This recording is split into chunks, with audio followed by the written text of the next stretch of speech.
Dear participants and guests of the discussion, unfortunately, air raid alarm started right now, so we are asking everyone to go to the shelter. The shelter is located on this floor.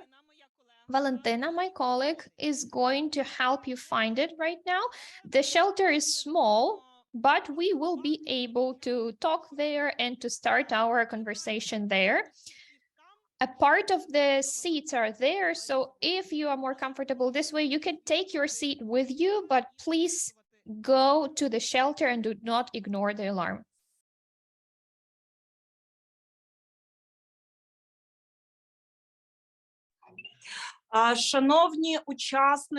Dear participants and the interpreters, please let us know if you can hear us well. I would ask Yuriy, who is sitting closest to the door, to comment. Please react and let us know whether you can hear us well. Okay, you can hear us.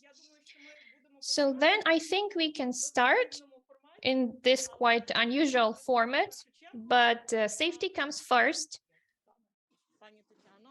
Ms. Tetyana, please join us. You can take a seat right here.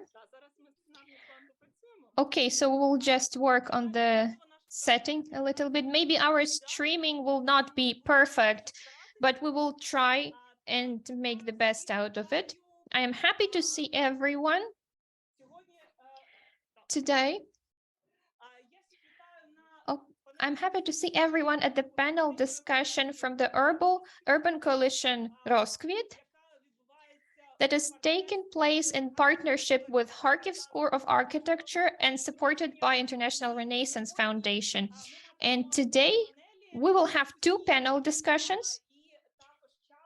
And also we will have some time for communication and exchanging opinions and legal consultations. So everyone who has questions about the recovery, we will tell you who you can address with your questions. I think that since our format has changed quite a lot, I would suggest that we start with the discussion. And right now, I would like to give the floor to our speakers of the first panel. You can see them here. These are Fulco Treffers, co-founder of the Roskvit Urban Coalition, Dmytro Gurin, member of Parliament of Ukraine, Yuriy Fylyuk, founder of the Promprylad.Renovation project and of other many urban initiatives in Ivano-Frankivsk. Also, Oleksandr Sushko, executive director of the Renaissance International Fund. And this panel will be moderated by Ms. Tetyana Havrysh, co-founder, I'm hoping I'm correct, of the legal company ILF, and Iryna Matsevko, Dean of the Kharkiv School of Architecture. So I think we can start. So we will just change the settings a little bit here because our plan was quite different. Now the venue is quite small, but thank God it's not a bathroom, which is already good. So I think there is some metaphorical sense in it because we are right now in a cozy format filled with people. We cannot forget where we are and what time span we are.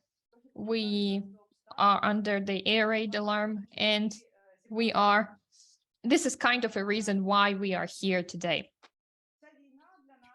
For us, this war is a challenge and suffering, but also a huge chance to reconsider a lot of things.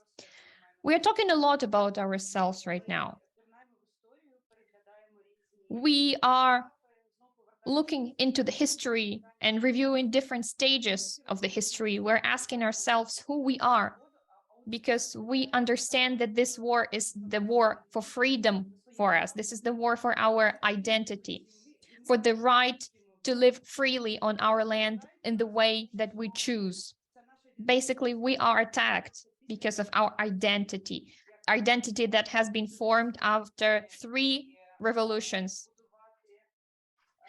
The identity that is looking into the future and is building new ideas about the future and our future. So this is the difference. This is what makes us different from the totalitarian society and hopefully totalitarian past. And that's why, to start this discussion with these fantastic panelists and our wonderful audience, we would like to start the discussion with questions connected to identity. The word that we will use today and the word that we will come back in our further discussions about how we're going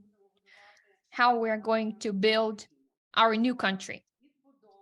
So these are the words: rebuilding, reconstruction, renaissance. So I'm not using this word, I'm just hinting to it. And I would like to start from our participants thinking about the word they would use in the discussion. And this is also the question for Ukrainian panelists, because we're not talking about some legal term in the protocols or agreements or in some new projects in Ukraine. I'm talking about the word that is currently the most important for us, because there are a lot of discussions about the new country. We hear a lot, we have to build a strong state, or we are building new society, or we have to change societal agreement. But in fact, we are reevaluating senses. We are changing the way we feel about the state. We are transforming the relationships with the state. And we are dreaming about creating a large system of decentralized decisions. And I am happy that we have the representatives of territorial communities here. Could you please raise your hand so we can see you? Could you please present yourself and say where you come from? I'm Anastasia. I'm from Khmelnytsk City Council. Tetyana, also Khmelnytsk City Council. Also Khmelnytsk City Council. Couldn't hear the speaker. Iryna City Council. Okay, so we also have representatives of Kharkiv. We have Miss Maria here. There are people from Mariupol also. Great. Yes, I'm working currently in Lviv. The sound is too low. Can't hear the speaker. So we have a lot of questions about education and everything, so we can discuss this fully today. So I'm coming back to my question. Which verb and do you use, and why would you use this verb in particular, Mr. Oleksandr? Look, I'm used to believing that words have great importance, and I also realize that answering your question is also complicated. So it's like there are a number of words, maybe a number of nouns that are mixed together. And I don't think that we have realized everything right now. We are in the process of realizing everything. But your question is very important, but right now we are still in this phase of realizing the situation. I would say that, first of all, we have some legacy, because we have a history of reconstruction in different aspects, in particular post-war reconstruction.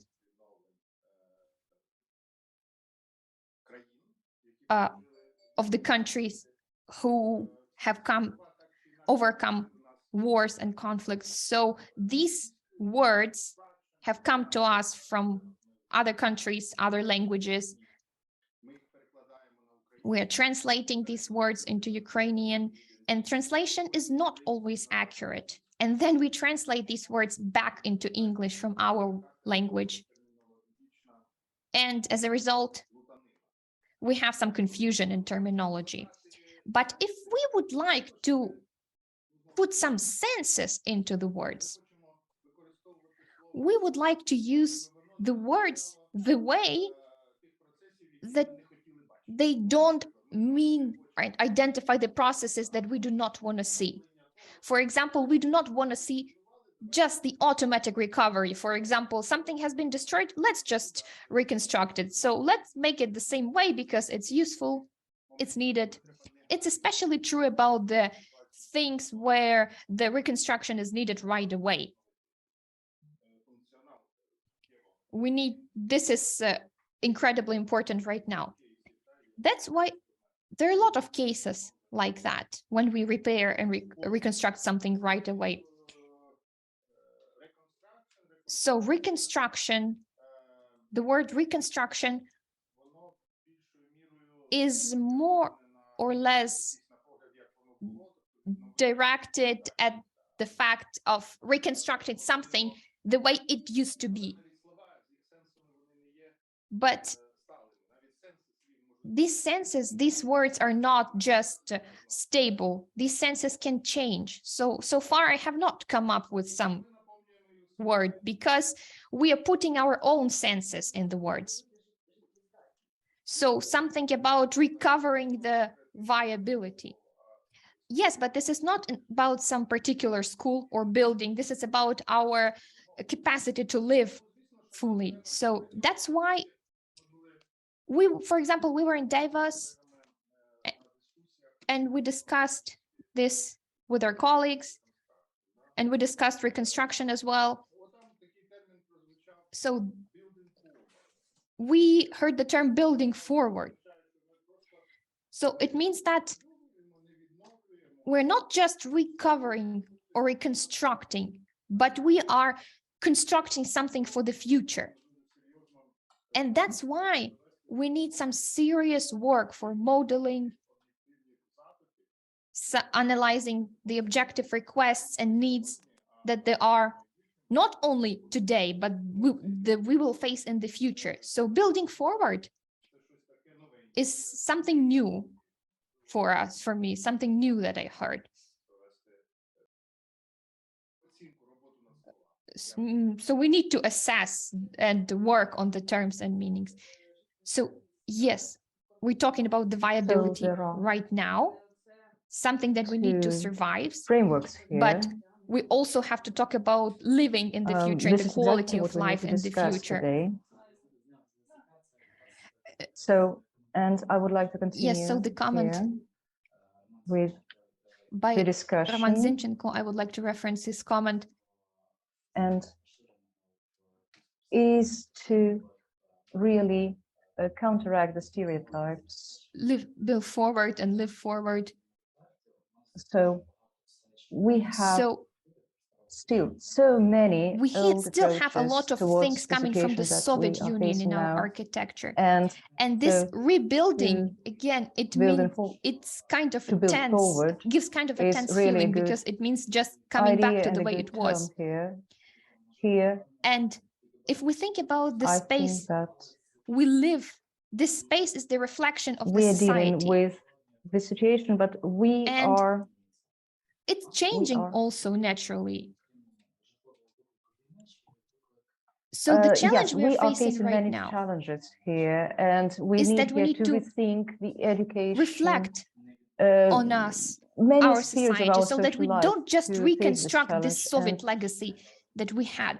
So, but we have to involve some new resources, some fresh resources. And we need the time here, which is the major challenge for us. So that we don't stay just in this old Soviet legacy. The reconstruction of so really, in fact, we need to look forward. Built during the Soviet times. And this is a very popular term right now. Yet, we need to understand also that we will not be able. We are planning to start in a very short period also right now. Build it instantly, because here we will need at least 30-50 years. We I think, need of to look reconstruction. forward, of course. And at the same time, we have to involve some professional discourse. We must be ready for that. We must in this aspect, we need to make decisions how exactly to about build, reconstruction and we must rebuilding. Find appropriate solutions. So what to For do example, if something is totally there's something that ruined? has been destroyed and we need to have Shall we restore this it, discussion to restructure it, reconstruct analyze it? What to do with that? And this is what we will do. So the question from the moderator, which word do you prefer to use?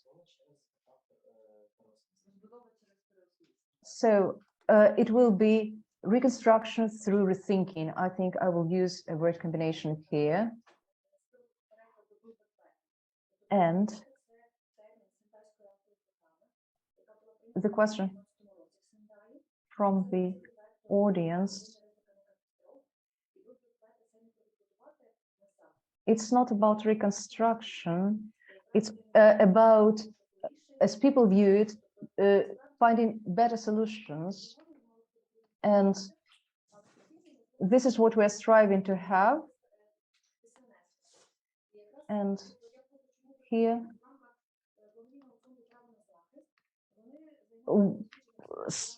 at the same time, our heritage has the right for protection. And this should be provided by the municipal, by the local heritage protection bodies. And so I was involved in such a process myself. And so this must be implemented. And this is actually very interesting. The first thing that we hear from the people is restore it, build something as it was. But on the other hand,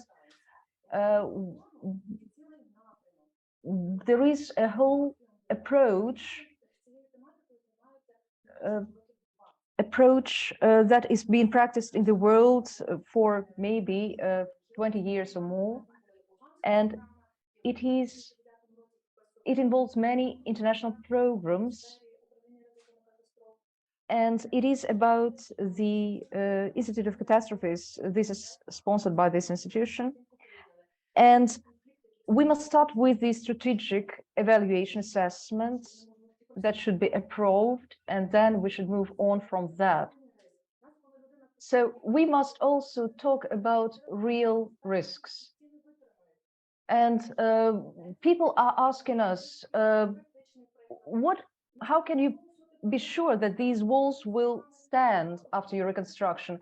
Maybe you can give some criteria. These are the issues we are tackling.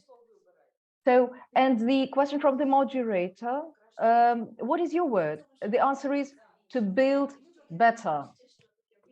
And we will have to return to that, to the international experience, where the international experience can be applied to our own situation. Thank you so very much for your commentary, which was not exactly a question, but a commentary rather. So, returning back to the speaker and the word that he chooses. So there are so many words, he says, recovery, reconstruction, rebuilding, renovation. But we are in the post-Soviet situation, and in the post-Soviet situation, we have ruined cities, not by the Russian artillery, but cities with ruined social connections. And here, I think the very question of building, the very word of building, construction, is very negative, because we have constructed so many structures already. So, for instance, when we are talking about the housing for the IDPs, the question arises, why should we really build anything? Because we have built so much already. And so thinking about the word that I would choose to use in this situation, I guess the correct word would be, in my opinion, is integration and security. And I would like to start with integration, because space is disintegrated, because no one understands where whose land stops and starts, where are the borders. And so we must tackle integration so that we could understand where the responsibility of one party starts and where the responsibility of another party stops. And also, integration means not just some popular initiatives, but integration means integration into European values, not Middle Eastern values, not American values, but I'm talking about European values. I'm talking about the values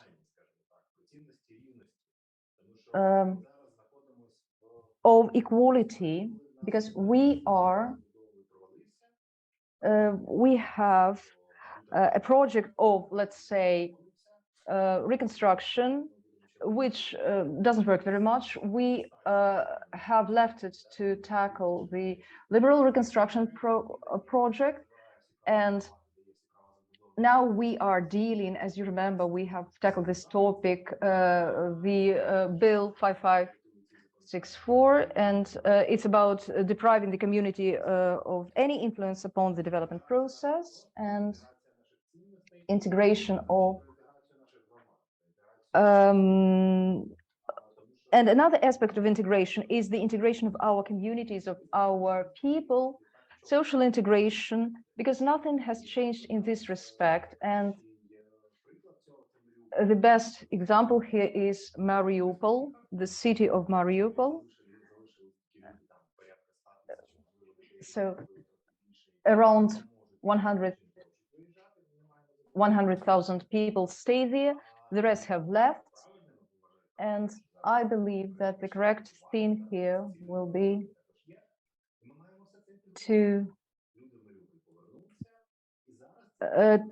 tackle the integration. Imagine that people return and they integrate, and this will make the city work. And so, in my opinion, the best word here is the integration, and then the second word will be security and safety. And Tetyana, the moderator, asks, integration can be a consequence of rebuilding, etc. What do you think here? So I like the choice of the word integration, talking about values, because one of the European values is freedom, freedom to live the way I like. And so our urban spaces must provide this value. And Iryna adds here that anyway, I would like to discuss this a bit further on, talking about values.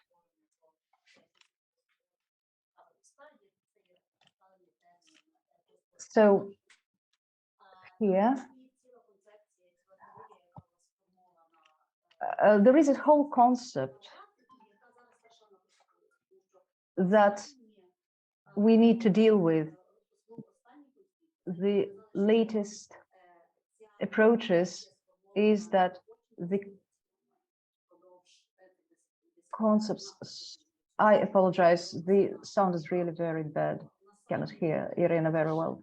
So she talks about emancipation without context.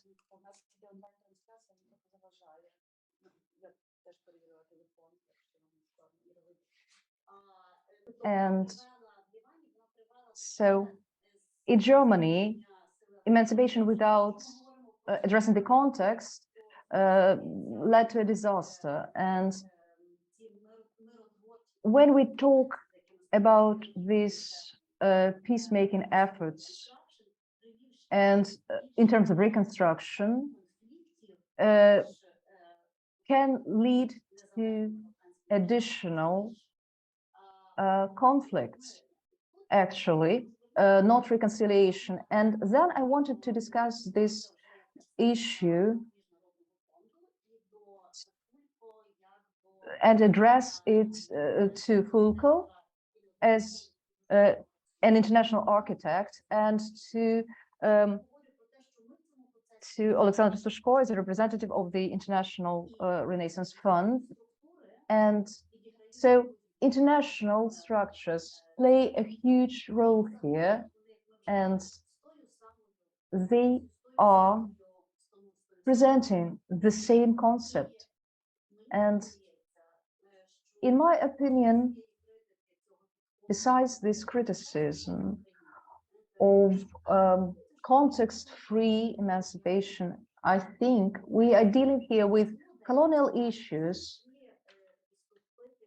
when this decolonization process will involve society, will impose the solution of all the problems entailing from decolonization upon society. So what is your vision of that? Shall we deal with that from the international perspective? And so how do international organizations and international architects see their role in that? What is their function? Okay, let me start.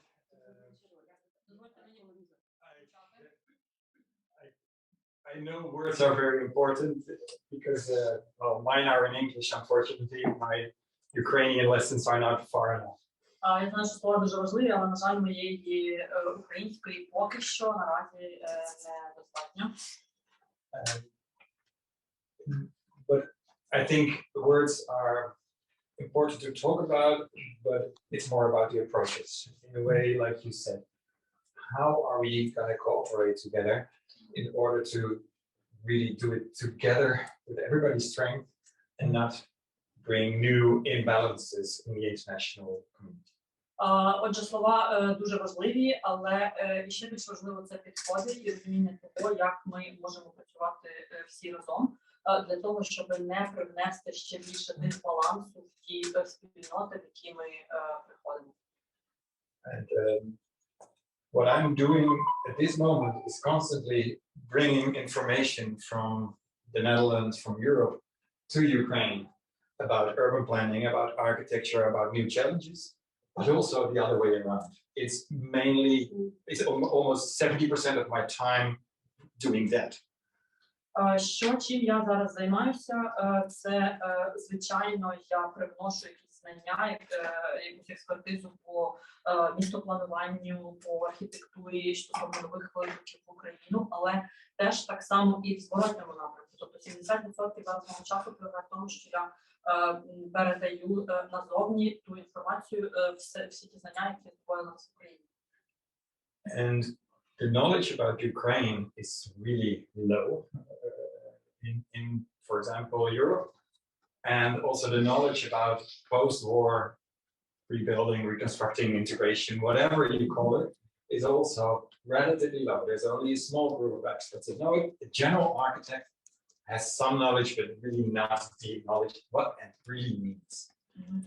Знання про Україну, на жаль, дуже низьке наразі, зокрема в Європі, наприклад, але так само і знання про повоєнне відбудову, реконструкцію, як ви це не назвете, тобто серед архітекторів, серед професійного середовища, це знання, ця експертиза насправді теж не дуже висока. Also, I had to learn this. I was well known in urban planning and architecture. I was pretty well known in urban planning and architecture in Ukraine. And unfortunately, I had to learn what urban planning and safety strategies is, and what urban planning and IDP housing is. But now, well, we're getting there. We're finding a language, we're finding methodologies, and we're finding, as well speed, we're finding the way how to deal with that. And then we have to inform all our possible partners in Ukraine and internationally about all these very difficult topics. Я розумію, що, в принципі, Yeah. Maybe a translation first. Yeah.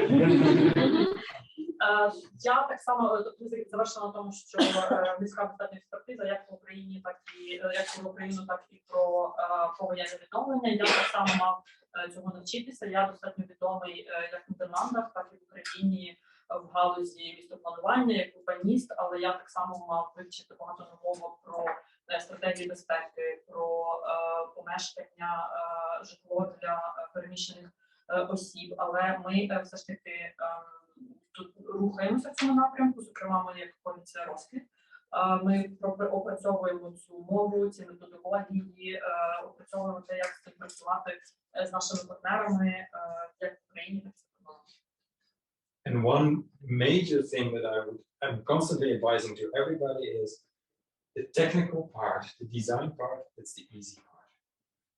The social part, the cultural part, the trauma part, the psychology part, that's the difficult part. The process of dialogue, that's the difficult part.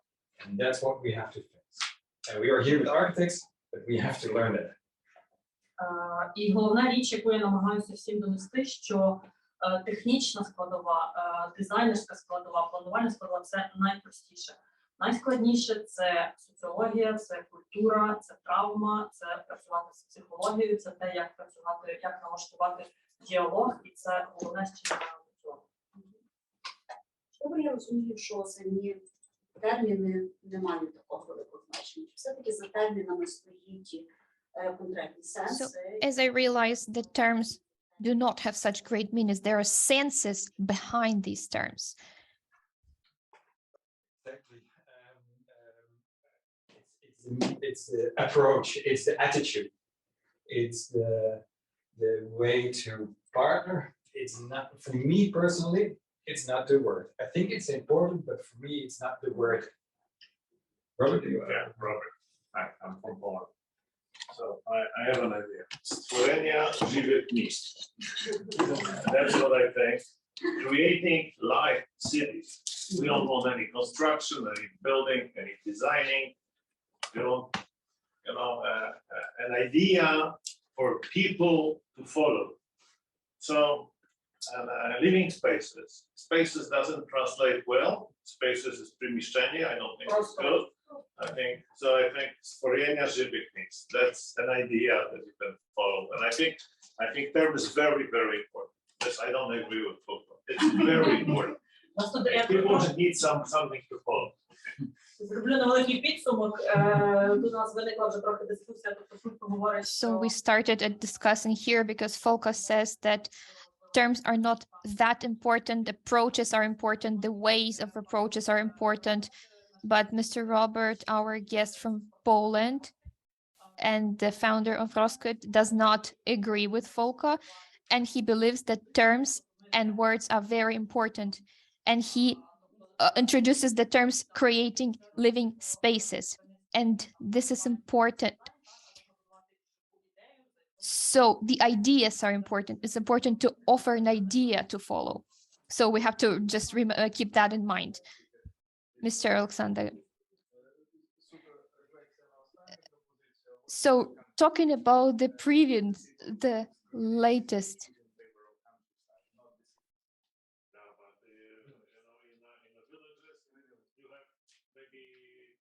Of population, the most important are cities. We are civilization of towns and cities. So that's what I think.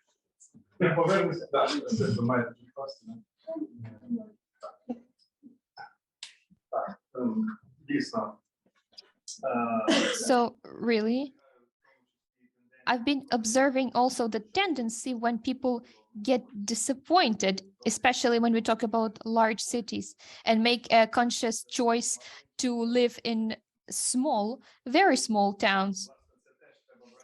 So we also should take this into account. So we should reflect on the fact that these large cities are not that comfortable, and they do not have this space that would be comfortable for people to live, to take a walk. So that's why people choose smaller cities. So let me get back to your question. This mentorship approach, often referred to by international organizations and donors and even all states. At the level of our fund, this is the level I can speak from. When we talk about our fund as institutions, we have the answer to this question because we work with international funds, but with Ukrainian expertise. So we operate these within these international funds, but all the decisions are made by the citizens of Ukraine and based on the Ukrainian expertise. And in part, this is the response, this is the answer. If the operator of the fund, it doesn't even matter where the funds come from, it's important that these funds are delivered and they are trusted to the local expertise. So there is some basis here because we have two dimensions here. The first one is the real capacity of the local communities to involve this level of the expertise that would make it possible to take this into account, because there were examples from countries with a low level of economic and human development, and there's nothing to look for because there is not enough expertise to use as a basis. And here, the situation is different. But I would also like for us not to overestimate our capacity. Why? Because yes, on the one hand, there are a lot of examples of how the combination of the external financial resource and local resource works well and gives best results. But at the same time, our fund had a few attempts to help local communities plan their reconstruction, sometimes even implement it, but our funds are mostly directed at helping teach the people and raise their competences for them to first plan effectively, to manage effectively, and to be persuasive for large international funds, for those who have large international funds. And we faced the fact that at the local level, even not provincial environments such as Bucha and Irpin that are famous all over the world because of the tragedy, but these are not the cities that are deprived of qualified capital, but even their capacity to work with international large donors for reconstruction, this capacity is very low. It's quite low. And we are helping, as our pilot project in Bucha, we are helping to build a project office for local government so that they will be able to do this, so that they have 3-4 people who are capable of doing it. But we need thousands of such people all over Ukraine. And this is a very important task for international donors, not to just have their own templates and ideas, but help relying on those resources and capacities that are in place, help those people who are ready to help themselves, and give the people the skills and knowledge that would help them to use the capacities they have in the right way. So if we have time, we will get back to the question of the risks. But why it's important to ask this question? It is very important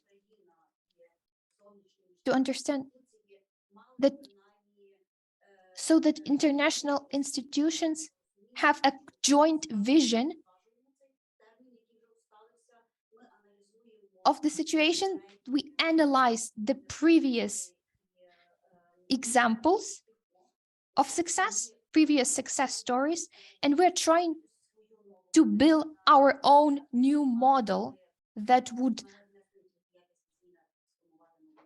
help us plan effectively. So you have mentioned several times the word we. I would like to return to that. But this is a very important word. Who are we? And I started with that because today my morning started with a number of, well, reading the statements, official statements from our public authorities. It was about building the strong state. And so it was about we. So who are we? I would like to say that we, the people, have already several years of experience in decentralization reform. This reform, I guess, is one of the best reforms that we started in this country. Maybe it is not as perfectly implemented as it was planned, because we have objective reasons for that. But at the same time, we have a lot of actors. Thanks to International Renaissance Foundation, who have contributed a lot to the development of the civil society, to the development of NGOs, focusing on various spheres, who are networking. Thanks to many actors, we are working with the communities who are ready to take the responsibility, who are ready to commit themselves, and yet they have to work with old heritage. And this old heritage is in the approaches to decision taking.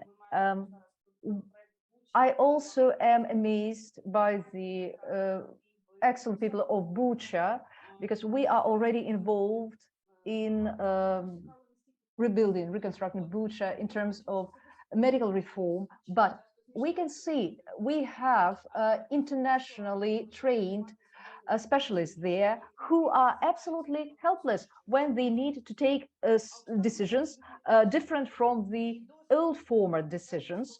And so they demonstrate this priority, they give this priority to the state, to the public administration. And for us, this is a serious challenge. This is a risk that 30 years have not completed the evolution towards self-government. And this is a risk for us. And so this discussion should also address the question. Imagine that such a small town as Bucha gets like huge investment of tens of thousands of euros. Will they be able to use it appropriately? And this is quite a real, realistic challenge. And I would like here to return to today. For many years, we have been observing this phenomenon when the politically designed municipality somehow enables or allows the development of local self-government. And we can see that this results in the development of huge development of local businesses, small businesses, medium-scale businesses, like in Ivano-Frankivsk. And I would really like to discuss it. Who should be the integrator in this process? Should it be the community? Should it be the business? Who should be the stimulus to integration?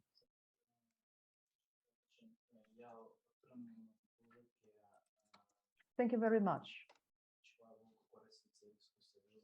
for raising this question. It is very fruitful, I think, for our discussion already.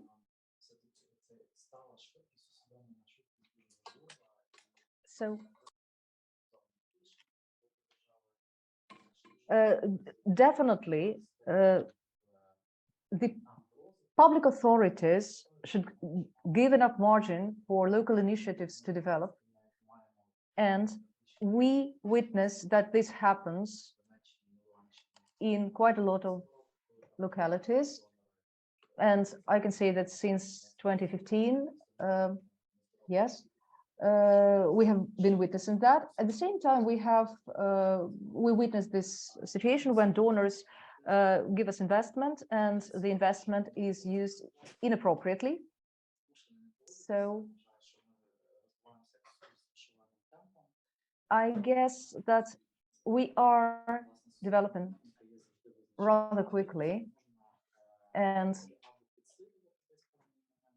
and this can be stimulated with investment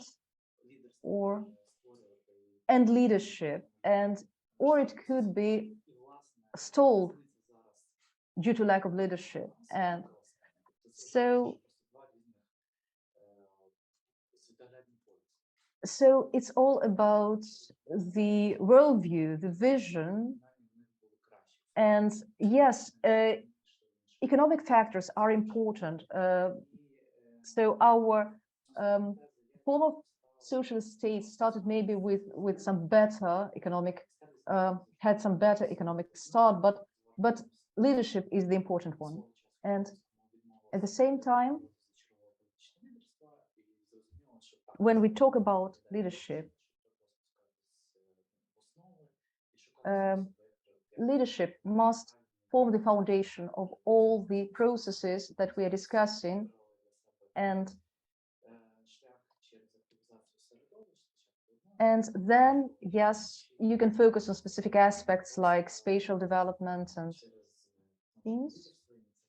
And yet leadership will be the trigger here. And we do have the potential in proactive incentives. So I guess we start with leadership and make our way step by step. And definitely partnership is key here. And it is important here to network and to explain the developments. And you need to explain what you're doing to your partners. And then, of course, questions will arise, but you need to start from that. And so this will allow the growth to continue this. And I can say that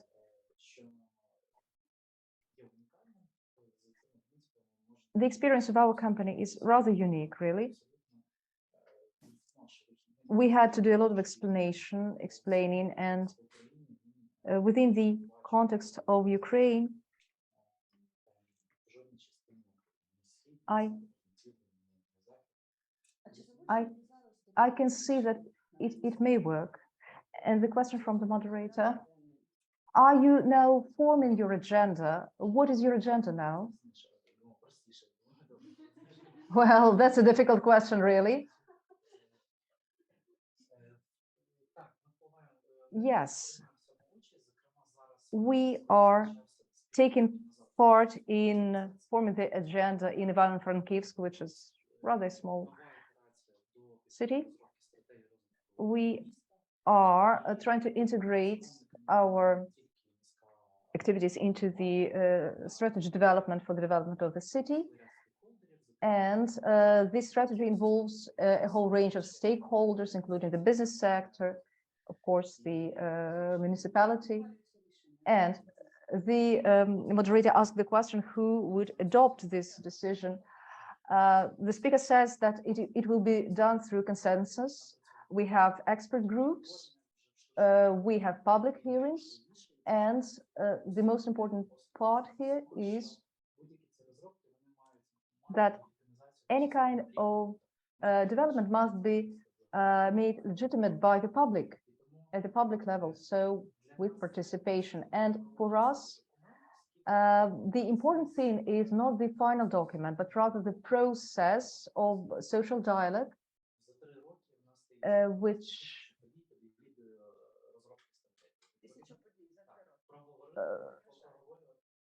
because we have a lot of consultations, like thousands of consultations, and thousands is the correct word, which we have conducted to develop this strategy. And so this is exactly what is important for us, because this process is decentralized. The logic is decentralized here, and within the topic that is important for the city, we have different actors, and they are use their initiative. що мене Юрій відверто не переконав, що в кожній громаді це можливо. Тому що я, напевно, дуже хочу, щоб це так було. So I want this situation to be the same everywhere as it is in Ivano-Frankivsk. And what you are saying, I would like to refer to Mr. Oleksandr, who was talking about the competence of people, the people that should be at the local level and should make decisions. So I have the question. There are various communities in Ukraine. Maybe I'm making a mistake and you will correct me. There are two major tendencies in the western part of Ukraine. We see a lot of active communities. And here we have specific challenges. For example, there were several large projects involving civil society, involving best Ukrainian and international experts. And when the community stopped some high quality changes that had to be implemented. And here we see the fact that we are learning to discuss in the society, to discuss and reach a certain consensus. So the consensus where not just one person wins, but everyone wins. And we see that some disbalance between the expert opinion and the civil society opinion, because civil society takes over the role of the expert. And then my question is how to sustain this balance in such communities so that the community benefits. And on the other hand, there are a lot of communities who still have this paternalist approach, that are passive because of various reasons. For example, there is a lack of experience, like Mr. Oleksandr said. There are no resources for this experience. There is no need because it's easier to use this paternalist approach. Because paternalist approach means everything will be done for you, so it's easier. So in these communities, how to stimulate the request for this leadership and so on. Because I was very happy to see some development, and I thought that somebody will look at this positive example. They will take this example and make changes. So how do you see this situation? I will make a brief comment. So how do I see this? After Kyiv, I happened to be in Frankivsk, and I realized that we are either coming back or we need to introduce some changes. I faced people that I was interested to discuss certain topics with them. So I started talking, maybe let's do something together. I started talking to people I haven't met before.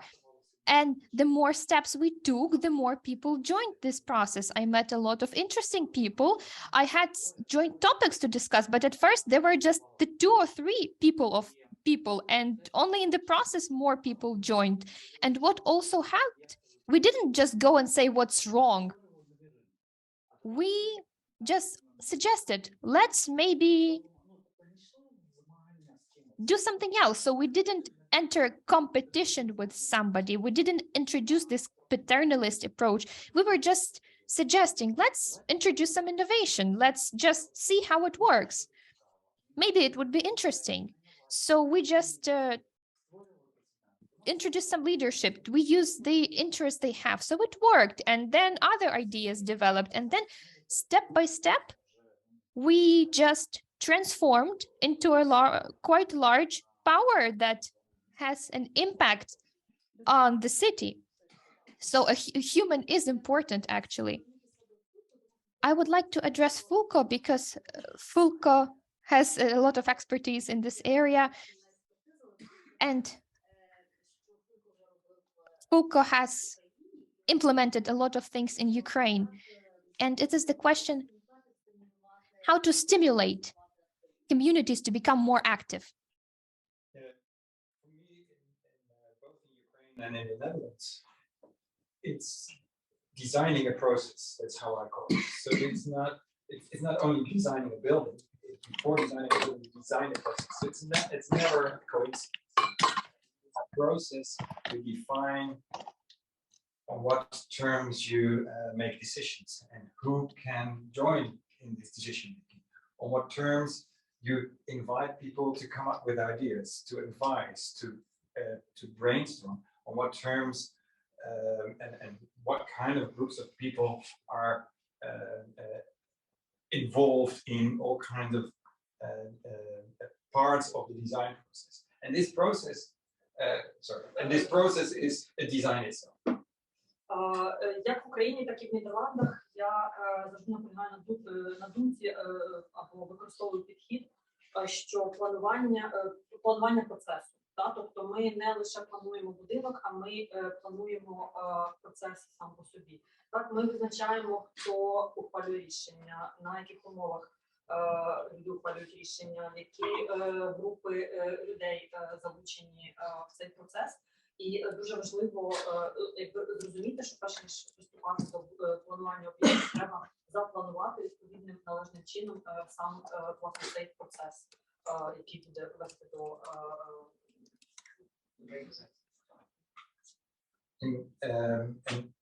For example, in the Netherlands, I organized a social housing complex for 400 houses where the decisions all being primarily made by the future residents, including the choice of the architect, including, we asked them, do you want to think about how the price of the rent will be divided amongst each other? So even those kind of questions were decided by the residents itself. Наприклад, у Нідерландах я планував комплекс 400 residents, 400 houses. Тобто комплекс соціального житла, який передбачався для 400 мешканців, і вони, всі ці майбутні мешканці, вони брали участь в ухваленні всіх рішень, починаючи, наприклад, від того, хто буде архітектором, як буде розподілятися орендна плата і так далі, і так далі. Вони були причетні до всіх ці мешканці, вони були причетні до ухвалення всіх рішень, які стосувалися цього комплексу. That was very extreme in a way, very extraordinary. But in many Dutch or Ukrainian projects, I invited the active community and also the inactive community to somehow respond to our ideas or respond to the problems that were there. For example, in public space. For example, in safety around the railway station. Whatever things that are urgent, people want to talk about. І в своїх проєктах, тобто оцей приклад, який я навів, це був такий достатньо екстремальний досвід цього роду, але у всіх проєктах, які я роблю, як в Україні, так і в Нідерландах, я завжди намагаюся залучати активну спільноту, і в принципі ця активна спільнота, вона завжди має якісь ідеї, має що запропонувати стосовно різноманітних нагальних питань, які стосуються як громадського простору, наприклад, чи простору безпеки навколо залізничних колій, якщо вони там десь пролягають, і так далі, і так далі. Тобто різноманітні нагальні питання, які, власне, для цього об'єкту є важливими, активні учасники спільноти, вони спроможні запропонувати якісь бачення свого. And citizens are just like you and me. If you are making a right process and you follow this process, you build trust and they come back, and then there's the next step, and there's a next step. And then you build a design together. And then the result will be what you together have followed, the path you follow together. And it will not be yes or no of something that one organization itself has been thinking. І таким чином ми всі громадяни, такі як ви і я, ми розбудовуємо довіру між собою, потім люди повертаються знову і знову, і відбуваються наступні кроки, і таким чином ми проходимо ось цей шлях разом. And with the Roskvit now, we are having a team of Ukrainians and international experts from the United States, me from the Netherlands, and like I said, some of different parts of Ukraine.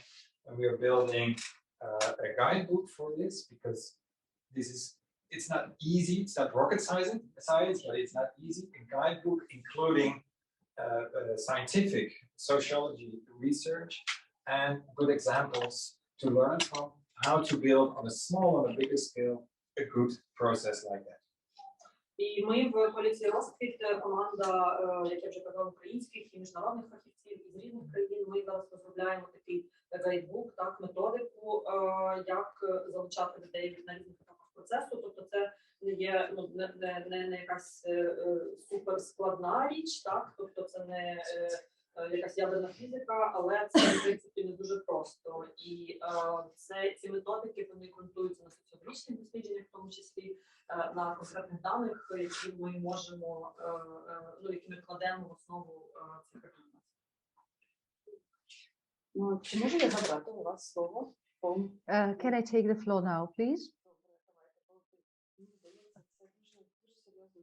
Because I guess this is a very important issue to be discussed also later.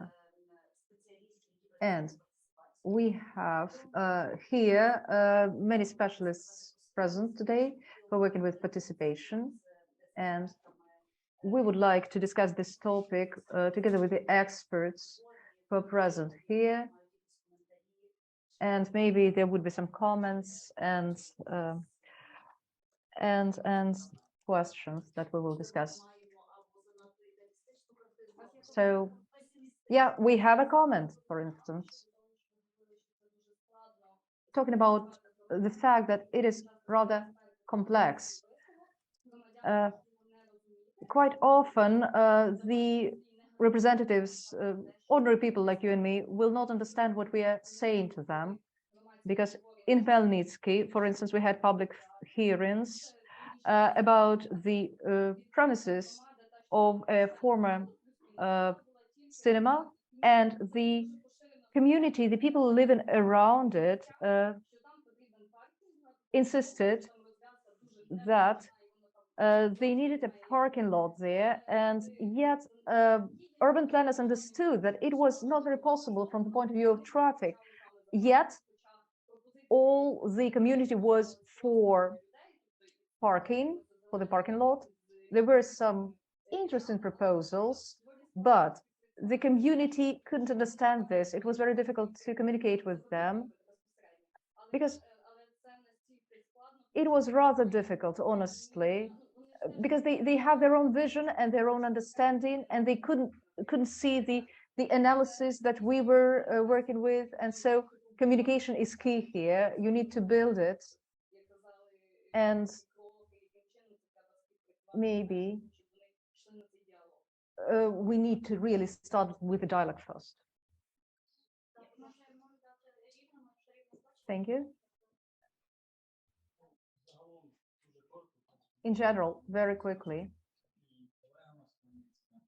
I agree with my colleague from Chmelnytsky. Rather rare we manage to have real participation in such projects, because usually the experience will be very negative, and the community sometimes is aggressive even, and towards the changes, and they would like to return to things that they used to have. And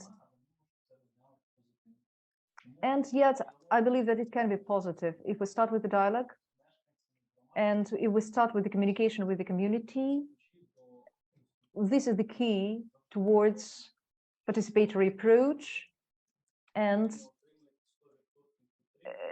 of course, you will never get 100% support from the community, never, but you need to be ready to for that, because that's not your task to get 100% support. This percentage can be lower, but still there would be some support. And if it is okay, I can just add 2 words here.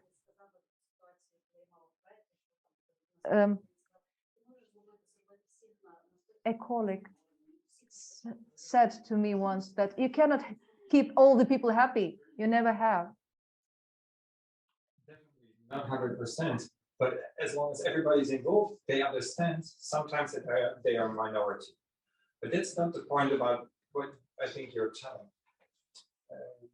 What my experience is, when there is an argument about what needs to be done, probably you have already missed one step.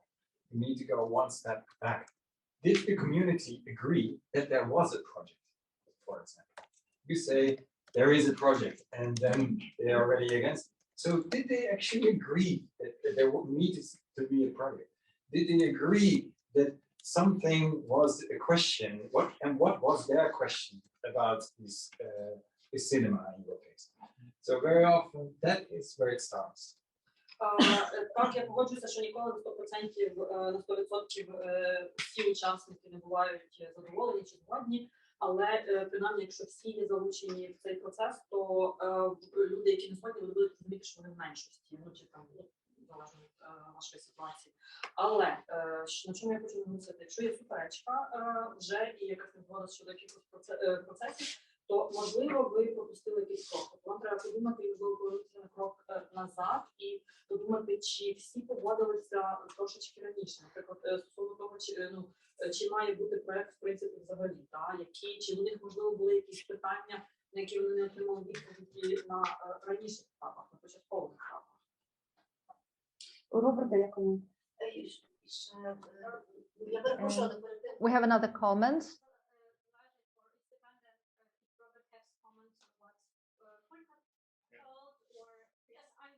Say something in other direction. Okay. So I'm a developer, the background. Okay. And my company was first company in Poland to have a public workshops within the cities to change the cities to develop housing or mixed use buildings. And I work with an urbanist from International Group of Urbanists from DTZ, from Miami, so creators of New Urbanism, you know that, of course, Dmytro and Rada. And they created a technology for public discussion, which is called charrette workshops.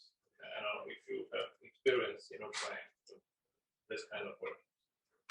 Отже, Роберт представився, що він девелопер, тобто поганий хлопець, ніколи не люблять, і його компанія, девелоперська першої в Польщі, вона організувала, мала публічні воркшопи щодо проєктів у місті, так, щодо того, які проєкти в місті робити, і в них була міжнародна група урбаністів, і з ним працювала в компанії, зокрема з Майамі, які зробили власне для залучення громадян таку технологію, яка називалася shared workshop, тобто спільний воркшоп, так, чи спільна майстерня, and what that technology was about. So that's a way to design a part of the city with public influence, not only public as stakeholders, but as well city, media companies, of course, I mean media as a press and internet, but as well the infrastructure stakeholders, and you involve all of them. It takes a week or two sometimes, and you do the public designs. You present different ideas on walls and pictures. This is what's missing here. At the end, every member who is public, every stakeholder can voice their opinion during those 2 weeks. And then you change a little bit ideas, and you have many ideas. And normally after a week or two, everybody looks at this new design and they say, okay, I changed that, and I changed this, and I influenced this part. It becomes their project.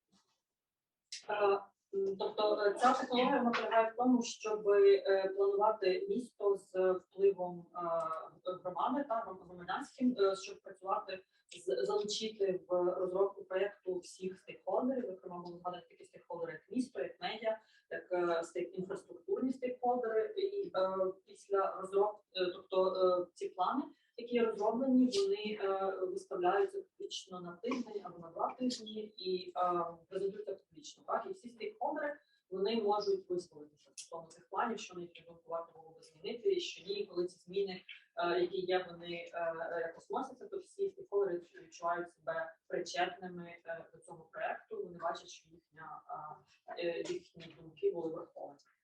Дуже дякуємо. Thank you. And I would like just to connect these three statements. It's about trust. It's about lack of trust. And it's about building of trust. So one word uniting all the three statements will be trust. And so this is the first thing that we have to build to lay the foundation for our projects. Maria, I would like simply to thank everyone here, and because this is really this agrees so very well with what I have as my experience. So my experience is that we must involve community in rebuilding, recovery, but I didn't have examples, I didn't have experience, and the discussions with the representatives of the public showed that our community feels this need for participation, but they cannot understand where exactly they have a good experience and where the experience is negative and what the reasons are. And actually, what we lack is exactly that. And I would like to use this opportunity with Renaissance present and the deputy present here. We need shared responsibility, because NGOs can take responsibility. The public should take the responsibility. They all should share the responsibility, because communities sometimes are afraid to take the responsibility to commit. And I, as a member of general public, can be also quite apprehensive about my role. And so we must make them feel that it is okay to experiment. It is okay to use resources to experiment. And I can see that there are rather a lot of changes in the legislature which involve consultations, public hearings, and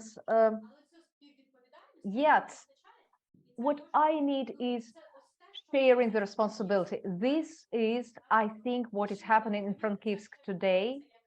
And this may be rather basic, and this is not yet the end of the road, but this is a good beginning.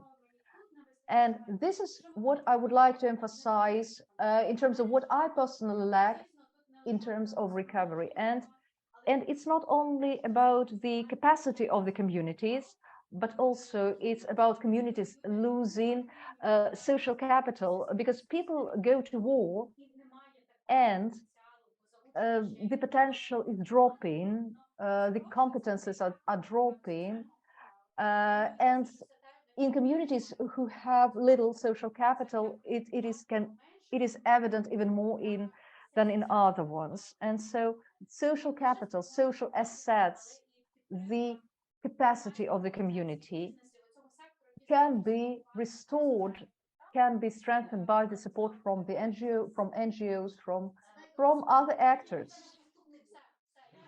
So I'm done. Okay, this is what I wanted to say.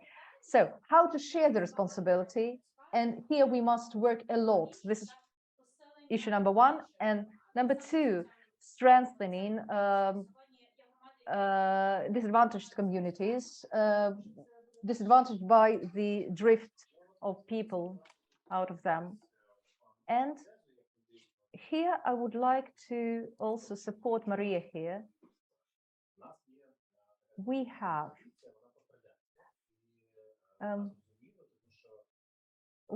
a tradition, post-Soviet tradition. People have the power, people get the power, and people believe that power is the evil. so the ordinary people view people at power as a special caste, as some exalted few, and so lay public views people who would like to be elected as the villains who would like to be elected to commit evil deeds.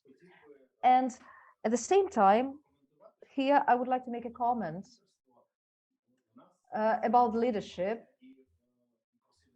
In terms of local self-government, you know, this is something that is rather silent.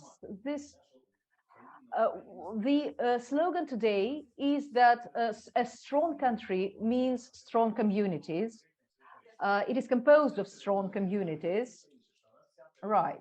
So, and the whole territory of Ukraine is now covered by communities. And so when we're talking about leadership, local self-government within the communities, within Hromadas, is exactly that.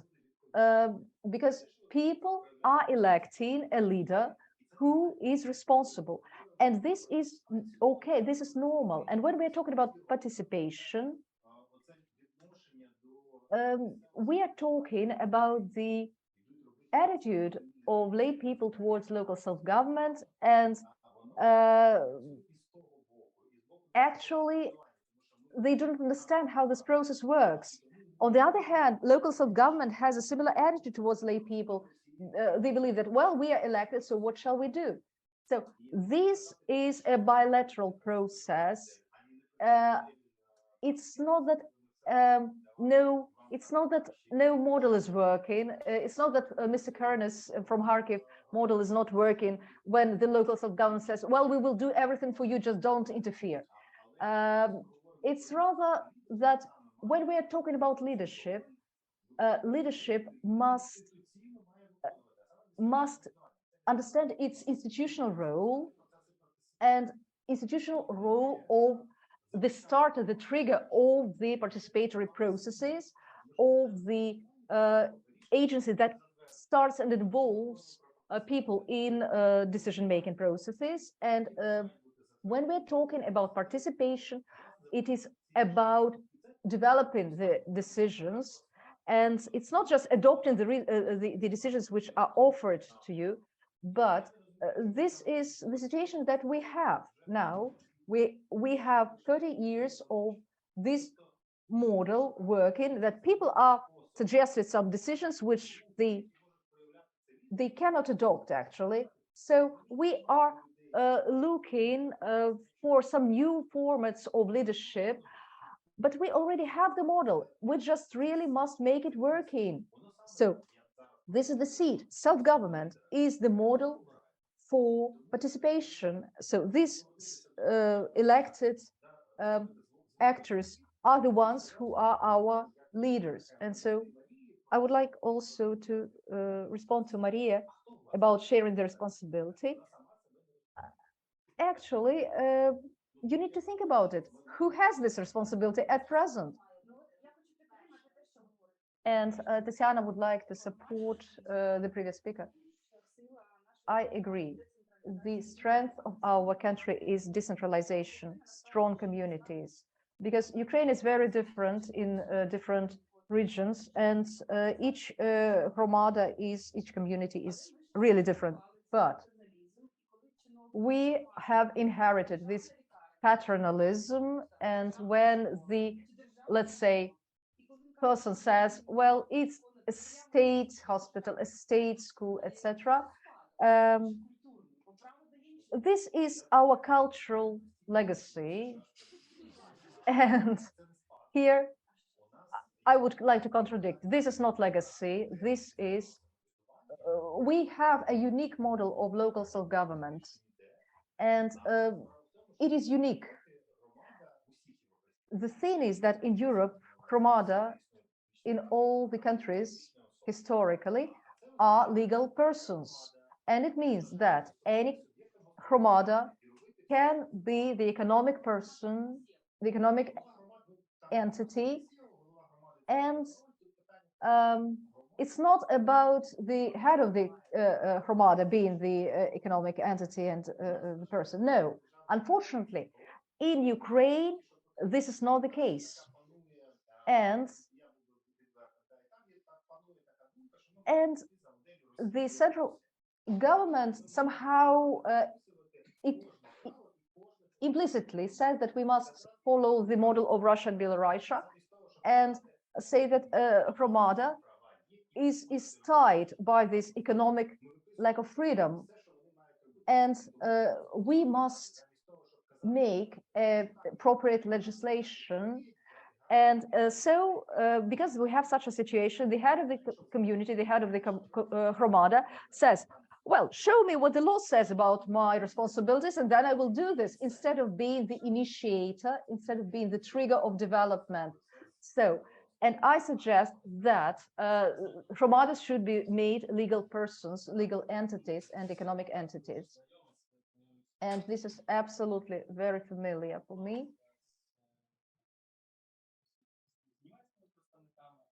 And I have been talking with many international experts here, and it's really about legislation, within what legislation you are acting. So at the same time, we have, I fully agree, a unique model when we are very cautious about our actions. We are being not just controlled by the General Prosecution Office and other things, but we control ourselves too much, and this is a risk.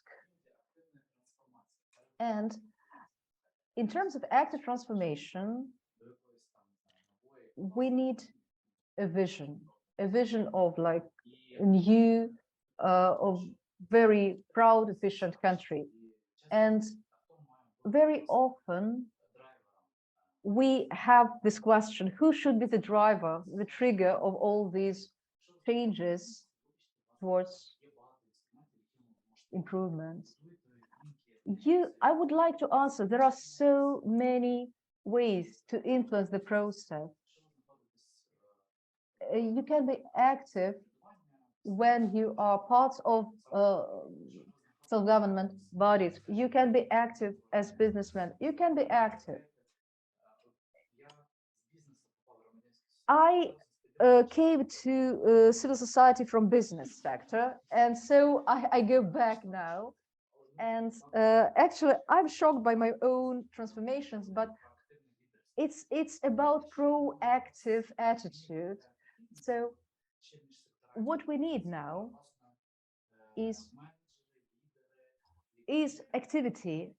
We need managers, leaders who understand how different sectors of our economy work, and who can take informed decisions, because we have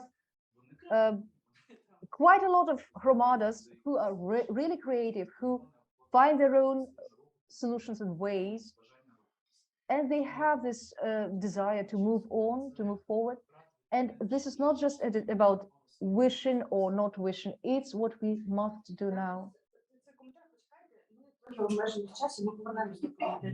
Thank you for this comment. Unfortunately, we don't have much time left, but we have one more question that we haven't raised. I want to summarize this discussion. We will talk about these judicial forms and leadership, etc. How leaders will change, how leaders of community will change, and realize that this responsibility is public. Maybe without the judicial reform, this will not be effective. It will be coming back to where we started. I want to come back to our glossary and to our verbs that we started with. And what I remembered is creating not just a city. I just want to create to the fact that people are important. When you come from Lviv to Frankivsk, you know that the city was destroyed 3 times. And it was at the beginning of the war. I was in Lviv and my daughter was in Chernivtsi, and we were coming through the city called Biberka, and I remembered Mariupol often, which was in a terrible condition. And I was just crying. How could this happen? This is our city. Right now, it's a unique case where Mariupol community is working, and there is a lot of active processes happening.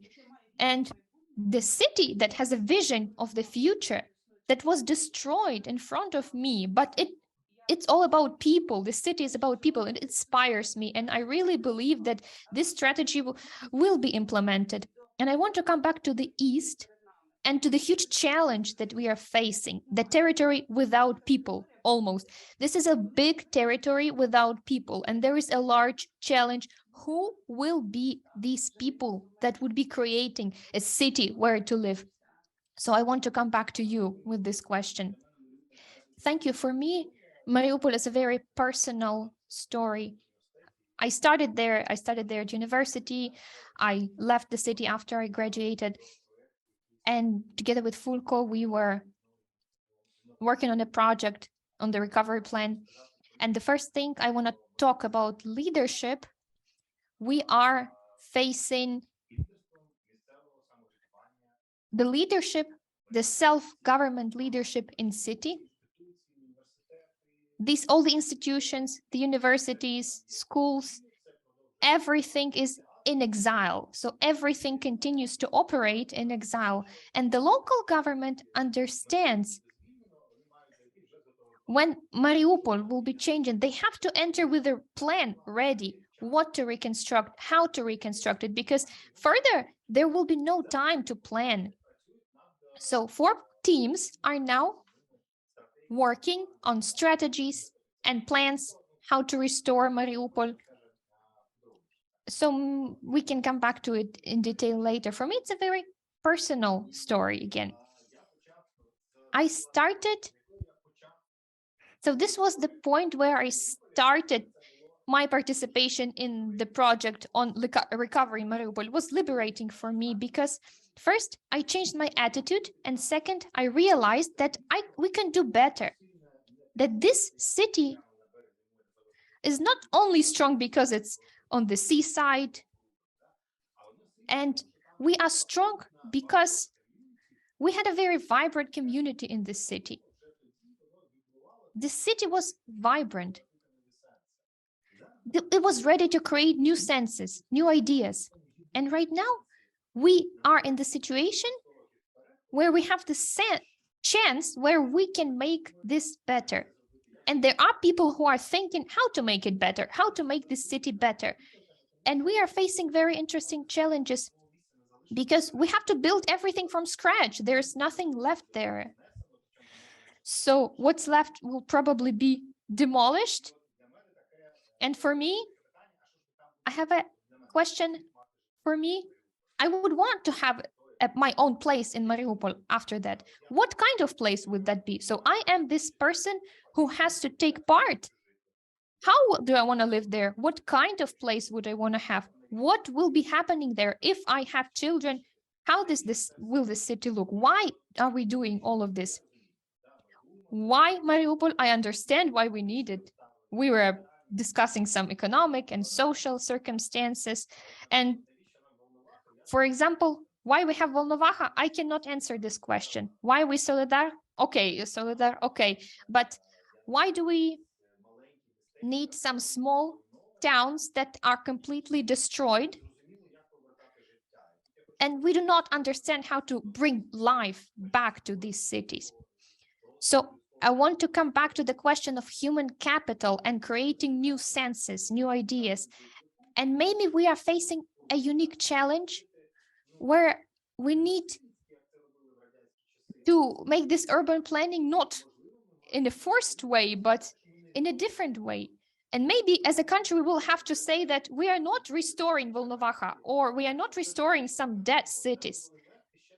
Because these cities had been dead before the war, so we are not recovering these cities, but we are offering to strengthen other cities that have the chance.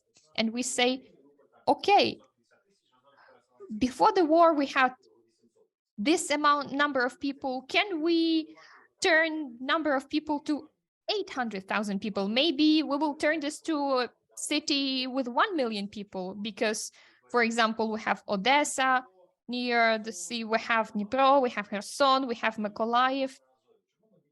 But why are we why shouldn't we as a state say that this is the point where we should put our efforts into? This is where we should develop some new senses. So coming back to my words of getting better, I will give one example. In Mariupol, 86 out of 108 first aid points have been destroyed. So 80% has been destroyed. So this is the case that we have right now. So talking about hospitals, in Mariupol, there were 4 or 5 hospitals, I remember. And right now there's a question. How many hospitals does Mariupol need? One. Not just for Mariupol, but for 120 kilometers around Mariupol, one super hospital. And right now we have a question. When we rebuild without a strategy, how many hospitals will we rebuild? 5. But if we start this process with a strategy, how many hospitals will we build? 1. So the budget will be the same, but 5 hospitals will cost the same as 1 hospital, maybe a bit more expensive, but we will receive absolutely new level, the level of knowledge of hospitals, the level of experience, new number of patients. So we receive 1 hospital that is fully functioning. And the same thing about universities. How many universities do we need in the city? 1. Even if it's a university, if it's a 1 million city. And the same thing with other ideas. When we start strategizing and making plans, we are facing the question whether we are building the strategy now or we are restoring just a Soviet city as it used to be. And I think that creating a new city is important. Even in our city, even in our work, the most problematic question, we are looking at the question what to do with the city. But we cannot skip participation. So we say, okay, let's do the following way. We do what we can do, and we agree on how should we work with participation step by step. How do we build this participation so that the Mariupol works for the citizens? My question is, how does the story impact on the state institutions that make decisions on reconstruction? For example, reconstruction of hospitals. And about international institutions. Maybe the Ministry of Health believes that 5 hospitals are okay. So how to deal with this? So the question is that the hospital does not belong to the Ministry of Health. The hospital belongs to the community. Okay, I like this idea. So this is the question of competence. So if we see the plan of rebuilding 5 hospitals in Mariupol, and for example, American taxpayers will agree to fund this, what will you do as an institution? So the mayor comes to the donors and says, dear colleagues, we are very grateful for your help, for your funding, but what would I do? We built these 5 hospitals and 2 buildings. So I believe that the local self-government should work this way. So colleagues, you listened to our discussion, and I like this discussion a lot. And of course, there's a lot left to be said, but I think we should summarize our discussion because the time is running out and we have quite a proposal right now. We are very happy that everyone was involved in this discussion.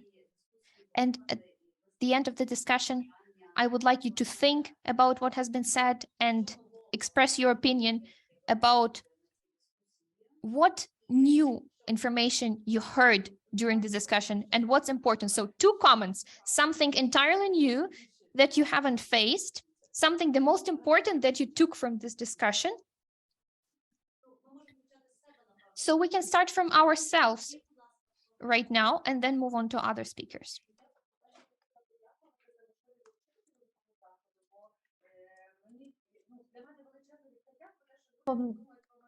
I would like to really express my gratitude because you're thinking about the future, and actually the program of recovery must really be started now so that we would have enough time. And so for me, this is the new and important thing about our discussion. And my name is Sofia Shutyak. I am a lawyer and I belong to different organizations, but I'm dealing with human rights.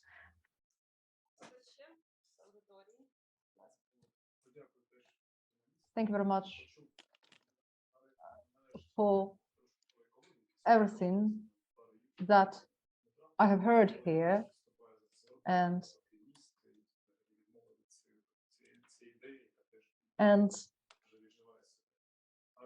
I agree when you talk about all the things, but what about building cities not only for people but also for pets, for animals? So what about them? We must also talk about ecology here, don't you think? Thank you. More. It was really interesting that I can see that this process is already started and that people from different sectors are participating. Thank you very much. And the important thing here is that the discussion about cooperation with lay citizens. Also, the important thing was to hear the comments about the stages, how to work with the community step by step, which would ensure high quality. Thank you very much for this comment. And it was very important to hear for me how to work with the community. And so this gives me a kind of new vision of how to work with the community. And I would like to remind you that Rosquit is now working with, on the guidelines of how to work with the community. More, please. For me, it was important, new to hear what we are going to reconstruct, what we are going to leave behind. So this is the new thing, and I liked this approach very much. And this is both most interesting and most important and the newest thing. And I think that we can return to you, dear colleagues. So, Mr. Oleksandr, for you, the same question. What was the most important thing and the newest thing? It was very important for me to hear the discussion about inclusivity and the meaning of inclusivity. It was important for me to hear that the participating lay citizens are unable to make the correct choice when they are choosing between different projects, and the topic of the Netherlands, where urban planning is conducted in the way that was described. I couldn't even imagine that you could involve the community so early, and this is definitely founded on the from the bottom up, roots to branches kind of attitude, and so the important issue here is where the rational limits of inclusivity are. And here the combination of inclusivity and competence is important. And this is something absolutely new for me. Thank you very much.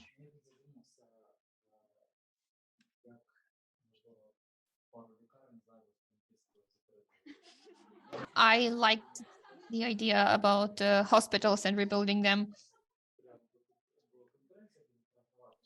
So that was interesting to hear.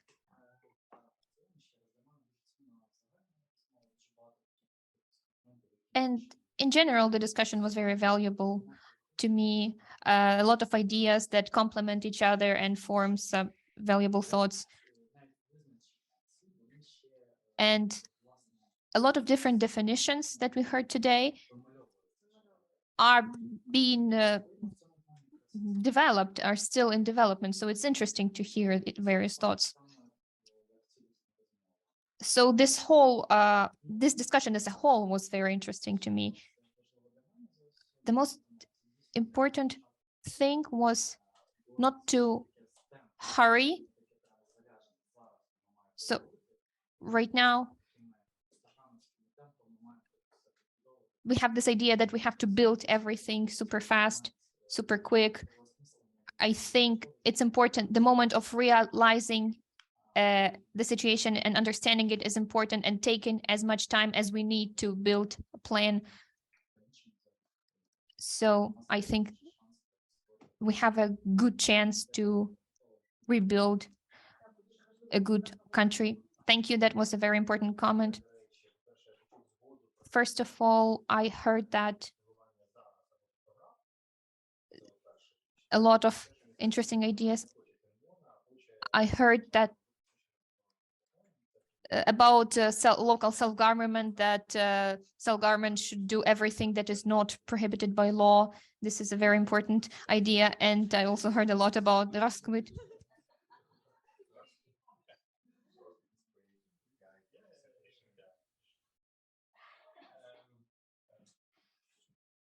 Humble and proud to be the last one in the row.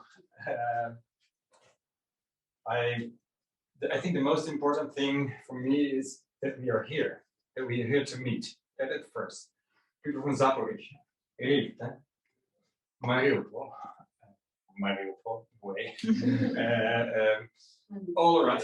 It's Kharkiv, Lviv, it's Poland, and all around the country, of course, because we all come from different places.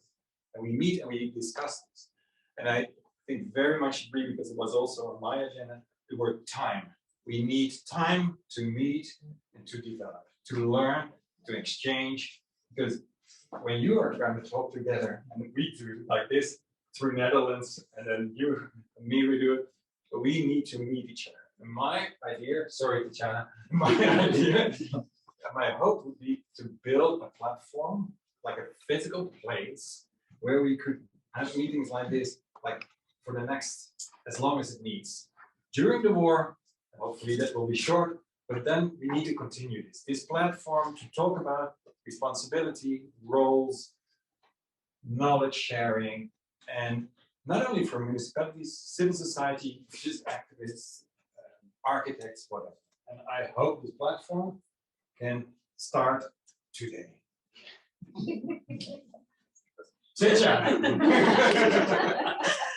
Окей, говорити останнім, це для мене такий, я пишаюся цим, і, але хочу бути скромним при цьому. Для мене найважливіше те, що ми тут, в принципі, зібралися, що ми тут є. Люди з Маріуполя, Хмельницького, Харкова, Львова, з Польщі, з усієї країни, так, тому що ми приїхали звідусіль, і що, в принципі, ми зустрілися тут всі разом.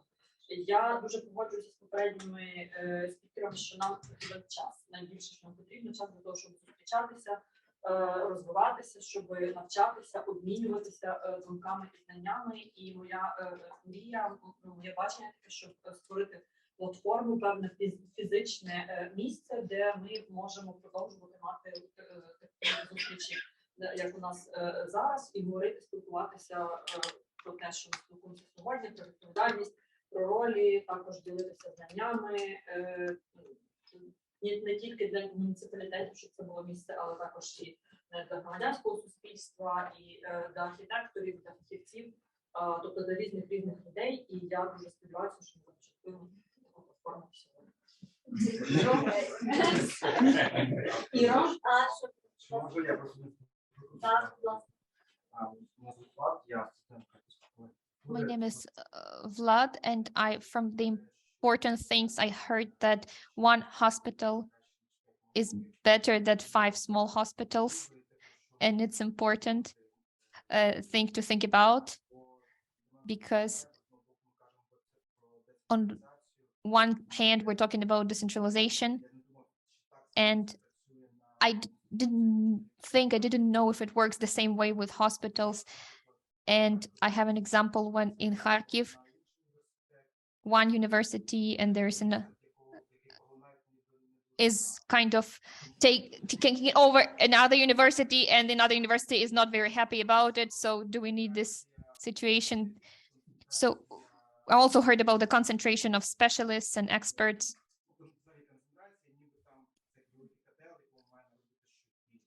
So I think the question is whether these two all people want to work together. This is something that we should consider too. From the important things that I heard is that we have to start from the approach, from the legislative basis, because these are two fundamentally different things, and we have to decide how we cooperate, take into account what we can do, what is allowed by the law or what is prohibited by the law. It's important to consider as well. From the people that I trust, everybody says that we should change the law, change the legislation. But another thing that I would like to say,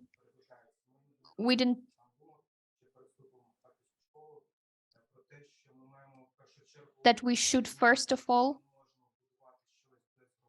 as we say that we cannot build anything about community, without people, but at the same time we say that these people don't understand anything and they lack competence. So we have to make these people competent. We have to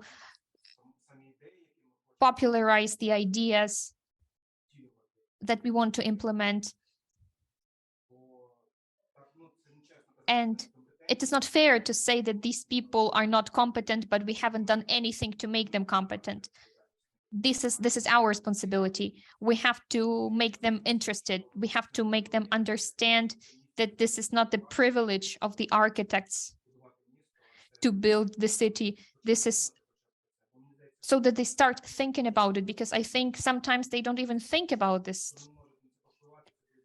They don't even think about the fact that they can't influence this process. But I believe this is actually what's happening right now. Ira, maybe you have some comments too. I think I'm done for now. Unfortunately, we don't have much time and we have to finalize the discussion, but you have to say 2 words at least. I will be brief. First of all, what's most valuable for me is that we stayed within this social context. This is what makes this discussion different from other discussions. So we just automatically arrived logically at these conclusions.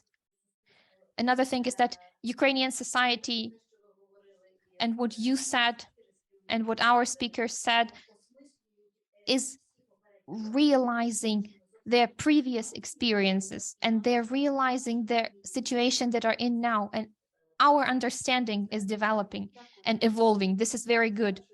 Thank you. I will just make some final comments. Thank you for the glossary. I feel better now.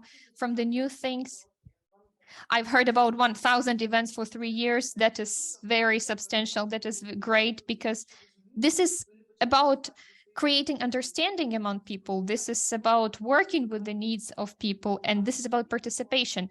And from the important things, I'd like to say that public spaces that Fulco talked about, and human-centered and safe cities, this is the basis for democracy. Creating public spaces and stimulating these discussions, we are basically moving further from the totalitarian neighbor that we have. And I am really grateful to the International Renaissance Foundation for supporting this project and for supporting this public event. This communication is a small beginning for this potential that can develop. This is a fantastic platform with incredible expertise with incredible experience and knowledge about participation through discussion. And this can be a huge platform for developing civil society. Thank you everyone who stayed in this small room with us for 2 hours and who were able to sustain these 2 hours in this small room. I'm grateful to the speakers. You created great atmosphere. We had so many questions. The discussion was fantastic. So thank you, everyone. Keep moving forward. So the air raid alarm is over, and we have a short coffee break of 10 minutes. Oh, 15 minutes.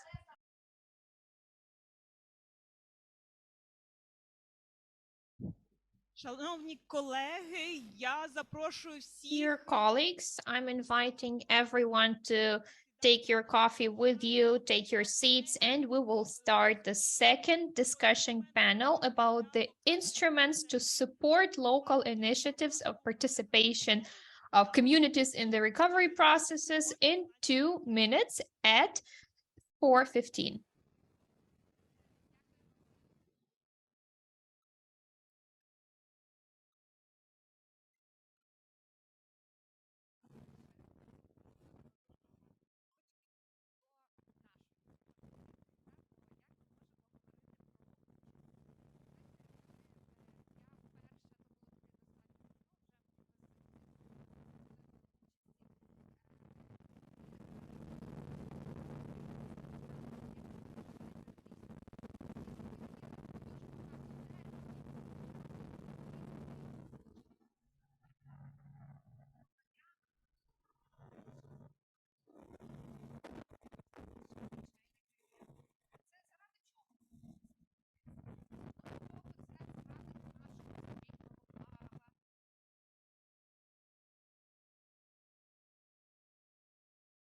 Excuse me, I cannot hear the speaker. There is no sound.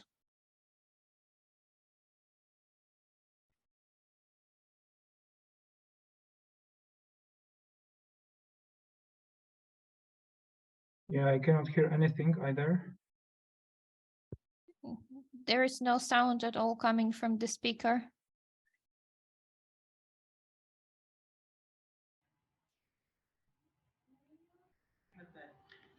Доброго дня, друзі. У вас дуже Good. Hello, friends. There's a lot of noise in the microphone. We cannot hear anything. A note from interpreter, we cannot hear the speaker either.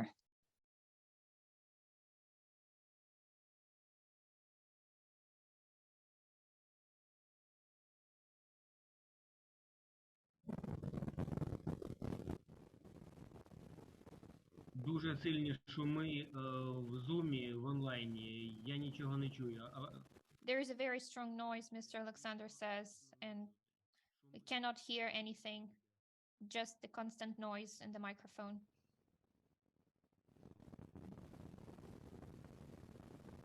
Yeah, same on my side. I cannot hear anything. Just the noise.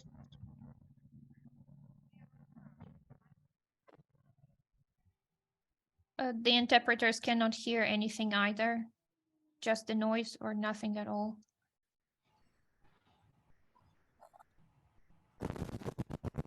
Але ми їх бачимо. Так. Чуємо. І чуємо.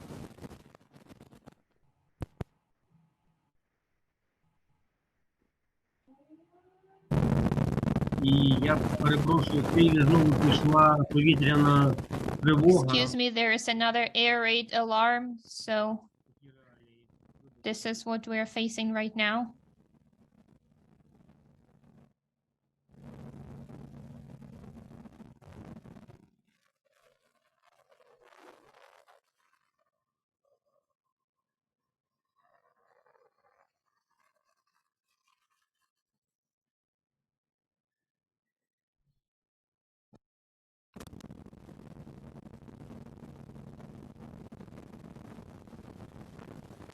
So the organizers are trying to fix the technical issue with the sound.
Так. Ну, напевно, як і в колег були і хороші кейси, коли це допомагало. Я не знаю, чи провальний це правильно назвати, адже в будь-якому випадку, коли йде спілкування з громадськістю, це вже добре. І в якійсь частині дослухатись навіть до тих негативних моментів чи кейсів, це теж добре. Ну, звісно, були ті обговорення, які не приносили, скажімо... So, of course, there were discussions that did not bring the expected result because it's not correct to say that when there is a discussion with the community, the desired result means there is some result that we have to summarize it. There were some unexpected results, and the worst case scenario is when there is no way to find consensus between the parties and everybody stays with their opinion and there is just a dead end. This is probably the worst case scenario because the work has to stop and we don't know for how long the work has to be postponed. And I'm sure in everyone's work, such cases happen, and we also had such examples. It's probably related to the question of city planning, development, construction. Those are these complicated issues that lead to very heated discussions, and sometimes it is hard to find consensus in these cases. I heard that there is a comment from Zaporizhia.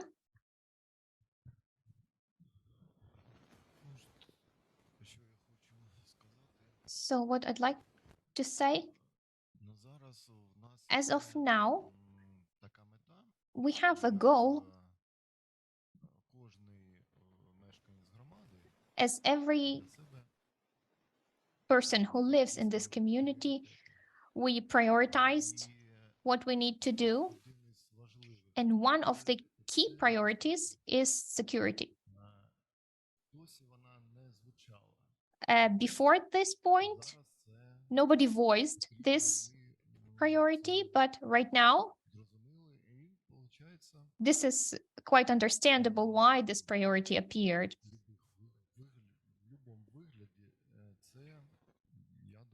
And I believe that this is what is necessary right now. It is even higher priority than funding. So it is more necessary than funding. Yes. Right now, in our community, this is, let's put it this way, is not being discussed right now, but we are expecting to have this discussion. Every city reconstruction, every rebuilding will be discussed, and the community will decide. And security is, I believe, the basis for everything. Thank you. Thank you. In fact, as we have heard from this discussion, we talked with the self-government representatives, and self-government right now is telling us we are offering to discuss certain challenges with communities, the challenges that we are facing. And we've also heard a very important thing. We have some expectation regarding the results. So local self-government, as of now, is taking part, is legitimizing their decision to achieve this expected result. Yes, right. We cannot hear the comment. Yes, there are certain expectations, and then it's bad when these expectations cannot be reached. But Mr. from Zaporizhia, thank you. You said that the war changed a lot, and I believe it is not only the security question that it posed, it also changed and led to the fact when communities supply and support their territorial communities. And it's not about saying that this is the responsibility of the government. We just started doing it. And when we talk about reconstruction or support for internally displaced persons, there is no question of this is a priority of the government. This is what government should do. There is no question like that. This is about cooperation. So maybe you have more cases like that. What has the war changed besides the fact that we are united our efforts to security? So I am looking at the self-government representatives, but maybe there are also some activists from other communities that can comment on this. Of course, the war has changed a lot because the community has become more active and the community started to approach the government with the offers to help and saying they are ready to do something so that we can win. For example, we had various cases of helping internally displaced person at the railway station in Khmelnytsky. People met a lot of trains from Kherson, from Kharkiv at the very beginning of the large-scale war. People cooperated, people joined efforts with the municipality, with the government, and met those trains with people together. They organized housing. So it was a cooperation of civil society activists who provided their platforms to communicate with people, to communicate with municipality, who united their forces to unite housing, to find other necessary things. And they helped territorial defense the same way. So they cooperated together. Okay, can you hear me? Within cooperation with the Women's Business Chamber and worked with territorial communities in the Western Ukraine. We've seen that craft businesses and productions were more active. So when people were anxious, they started to compensate this anxiety with actions. So people try to compensate with their actions. They activate their production, and we can see that the food production field has been more active, and it's quite noticeable. I'd like to add a little to the comments of colleagues from Khmelnytsky. It can be quite paradoxical, but in the first month of the large-scale war, we've seen the most effective work, not just the self-government bodies, but of community as a whole, of all citizens who live in this community. We all know that we have large distances in Ukraine, and this first month showed us that everything reached a horizontal level, and nobody wanted to say that this is what the government should do or this is what activists should do. People united their efforts and people offered their help. And it was a whole mechanism. Nobody said that this is not my task, this is somebody else's task. A lot of businesses were involved, a lot of people showed initiatives and were ready to help. So people from all sides, all parties joined together because we all understood that we all have the same goal. It's quite pragmatic and it's quite simple. And only if all of us join our forces, we can reach some result. Thank you. So we can see the situation before the war and the situation after the start of the war. When we talked before the war, we talked about construction, objects, and discussions. And when we talked during the war, we're talking about joint efforts. We're talking about initiatives from businesses, from communities, and we are talking about joint actions because we all had the same goal. What from these practices or from this experience that you have based on your communication with communities, what thing should be transferred into a sustainable practice so that it doesn't stay on the level, oh, we had this experience, but it's left in the past? what should continue in the communities, what should keep going, keep working. Thank you taking this opportunity, and I would like to introduce the speakers in our audience today. We have Ms. Halina Khrushchak, the representative of ULEAD, and Mr. Maxim. I have to look up your last name, Maxim Vereshchak, the project of a mayor's agreement in the East. Ms. Halina, the floor is yours. Thank you, Oksana. And this is a very good question because, in fact, we've seen this before. We've seen this in 2014, 2015, when everybody joined their efforts to protect ourselves. But when this union had to move forward, had to be transformed into something else, it ended in the situation when activists said, we went to the Maidan, we went to protest, self-government bodies, and it is often confused, people often confuse the community, and they confuse what community means. So community as a union of everybody who lives in a certain territory, and there is a community as self-government body.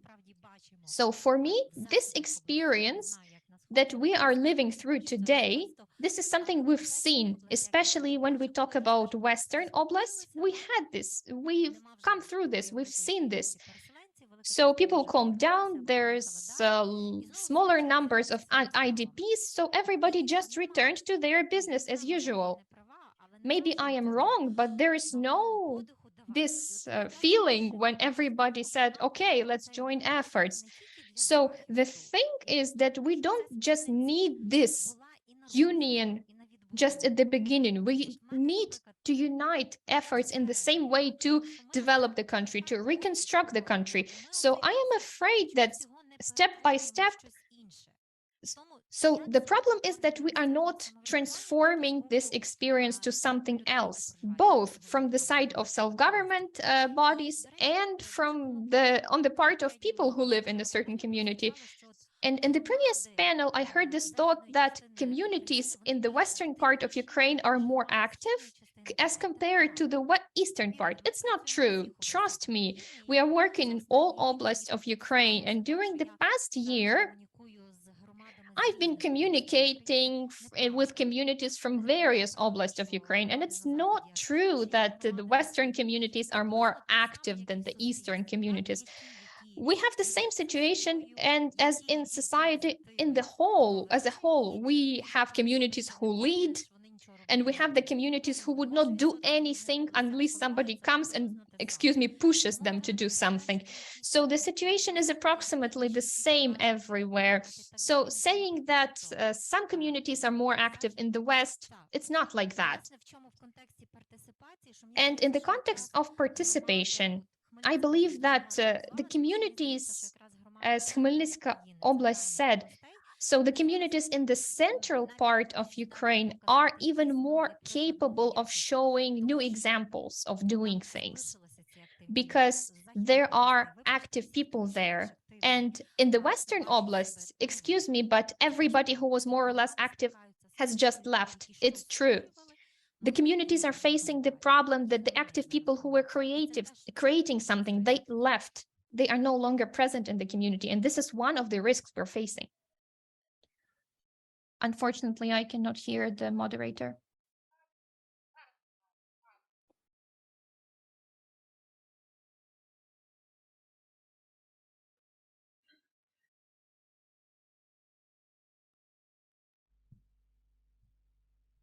Чути? О, дякую. Ми мали ці граблі. Зараз ти кажеш... We have already had this experience, negative experience, and now we are coming again towards this decrease in activity. And this is a good question. I don't have the recipe. I don't know what to do. But definitely we need to take steps which are bilateral. So the local municipalities must take, the local self-government organs must make a step forward, and the community must make a step forward. So they need to understand that they need to be active not only when we have trouble, because local self-government has this experience when they need wholeheartedly to hear the opinion of the public, but no one comes who can provide the constructive opinion to the public hearings, only those who are providing negativism. So this is what we have experienced during the revolution. Rivne was mentioned when public activists come and say, well, let's do something. And people must remember that this let's do something must be not only during the times when we need to defend ourselves from the common enemy, but also when we are living in the peacetime. When it is about businessmen, they must continue with local development. Educationalists should not step back. And it is also true, I agree, that local self-government will not get positive results if they simply announce a public hearing, because public hearings must be prepared. And this not one announcement is not enough. One of our training projects is now crisis communication. We would like to select the communities which will be taken through this step-by-step communication construction when they're planning a change in a community. So how to do it step by step, how to plan communication step by step, so that the community would accept this communication.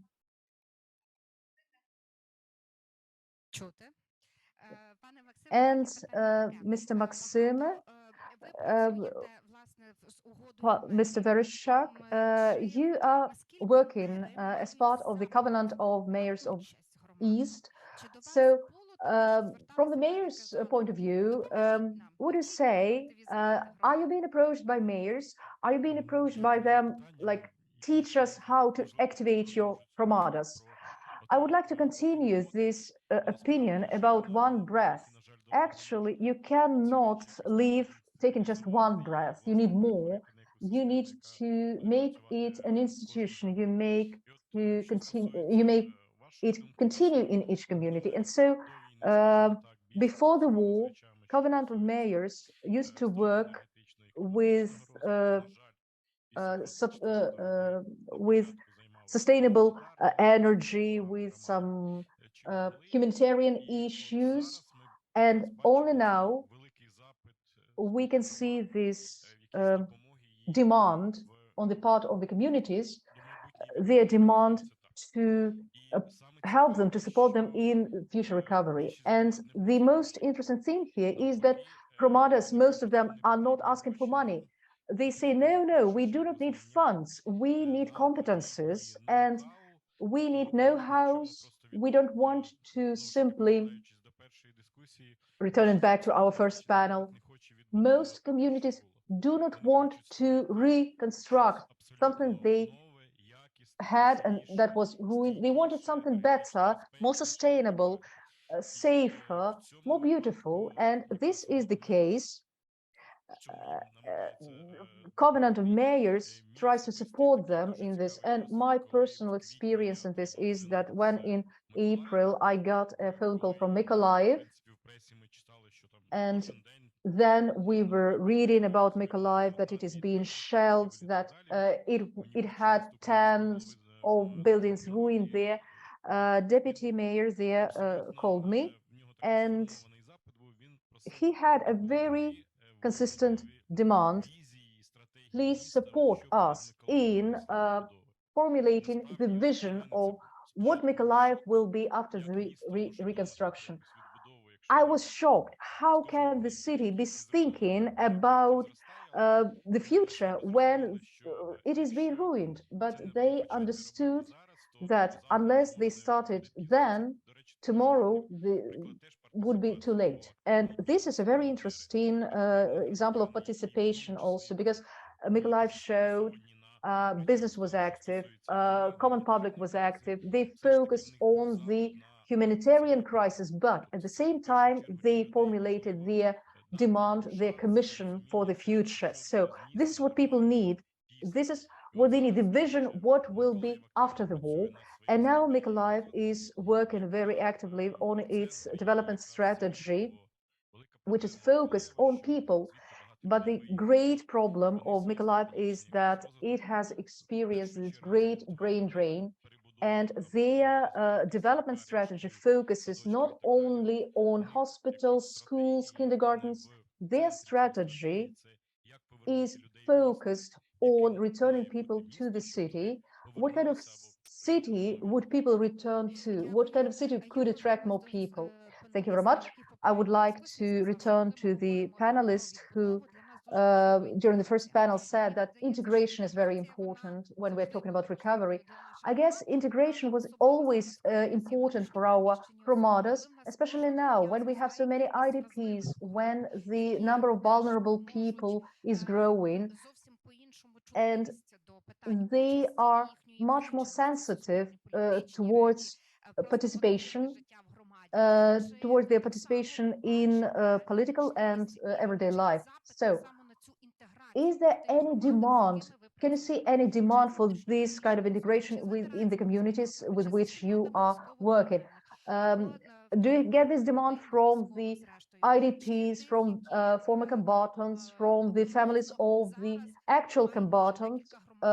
Because we have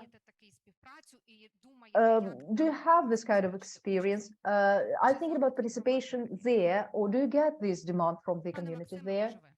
Maybe Mr. Vereshchuk. Actually, we don't have this experience, to be frank, but as Covenant of Mayors uniting over 300 cities who have signed this covenant, we are rather a big network, and our role here is to be the bridge between the demand on the part of municipalities and donors and connect them together. And many financial organizations, donors could see that many groups have become vulnerable. I'm talking about IDPs, and we have got the first funding, and it is the funding that we got not for the recovery, physical recovery, but rather specifically the housing for IDPs. And so, yes, there is such a demand on the part of the cities, of the municipalities. It is so good that we have these international donors who provide funding for the communities to house these IDPs. And later, many communities have the plans for integrating IDPs into their own communities. And it could be weird, but in Zhytomyr, we got the response that they were very happy with the number of IDPs that they got, because they got new doctors, new teachers. And so the communities actually were profiteers from the war because they got new people in their communities. Yesterday, we presented one of the researches about IDPs who came to the west of Ukraine. Actually, the conclusions are very positive. Communities become more integrated. More than 50% of community members are positive towards IDPs coming. And my question is now to Ms. Hrushak. Are the communities asked how they see, are the people who are coming to the communities, are they asked how they see their placement in the communities?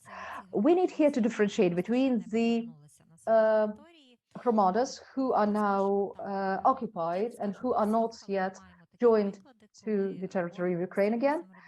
And so the exiled municipalities, local self-government bodies are studying the map of the hostilities, and they understand that very soon they may come back. And they were very inspired by the Kharkiv, Kherson developments, and they take very practical steps they have warehouses and they are procuring construction materials there, because they understand that the first thing they need to do when they get back is to provide housing for the people who were staying there, who are staying there, and who would be coming back.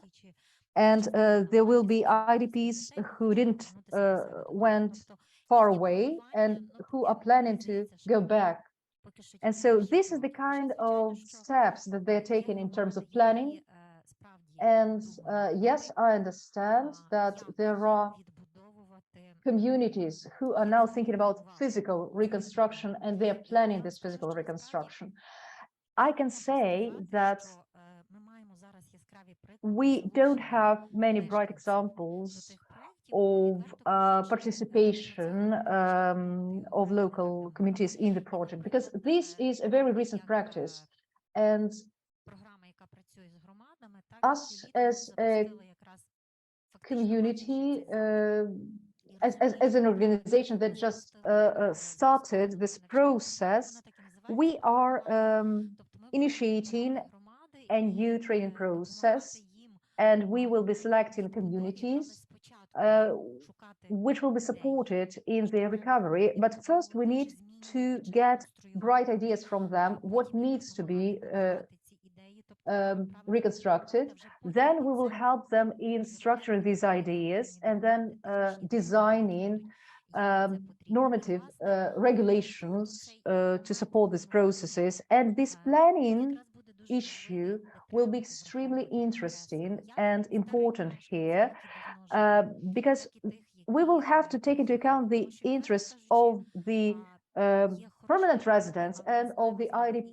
Приклади, от у нас в Львівській області ми працюємо з однією з громад по написанню плану інтеграції. For example, in Lviv Oblast, we are working in one of the communities, and they had polls who said that a lot of new residents who came to the city are socially unprotected population. So those are pensioners, those are single mothers. So those are not the people who can create right away high quality level of life for the community. So this is very important to take into account. Of course, they cannot just be left. They have to be involved in a certain way, but this is just the first step. We cannot say that we have a lot of experience here. I would like to add a comment here. Ms. Helena gave a very correct definition what we understand when we say community or hromada. First is community as a group of people. They are not always involved in the planning process, because communities, as in cities, are not entirely involved in this process too here. And in the first panel, we talked about decentralization, and our communication with cities, with communities, demonstrates that there are fears there, that in the process of reconstruction, or even now at the process of planning, the opinion of communities is not always asked, to put it mildly. So the principle that we stand by is shared by the cities. Nothing has to be done for communities without communities. So nothing for communities without communities. Thank you. I would like to add that, in fact, in the previous panel, we were talking about donors who can give funds and tell the communities, what do you want to do? And as an example, as a representative of the donor program, it's not exactly like that. Of course, there may be such donors, but in fact, donors, at least those donors that we work with, they are faced with the very right question. We will be ready to provide funds to Ukraine, but there are two questions. To what level and to what project? And this is the discussion that is going on. And as Mr. Maxim said, we are observing this, and the communities are feeling this threat that there is a wish to create a so-called centralized fund for Ukraine's rebuilding, and there will be centralized decisions. But we understand that making decisions about, for example, that very same hospital, should their ministry say how many schools the community should have, but the community who supports a certain number of schools should understand that it's their responsibility. And when we make a decision about rebuilding, this decision cannot be made somewhere else, because this would mean we are coming back to the model before 2015, the one that we had before that time. Okay, thank you. And when we were saying that communities are facing and feeling the threat, I saw how community representatives agreed with this fact. And the previous speaker said that, in fact, a strong country means strong communities. And I'm probably preparing you for the next question, how you see your role as a community in the rebuilding of the country.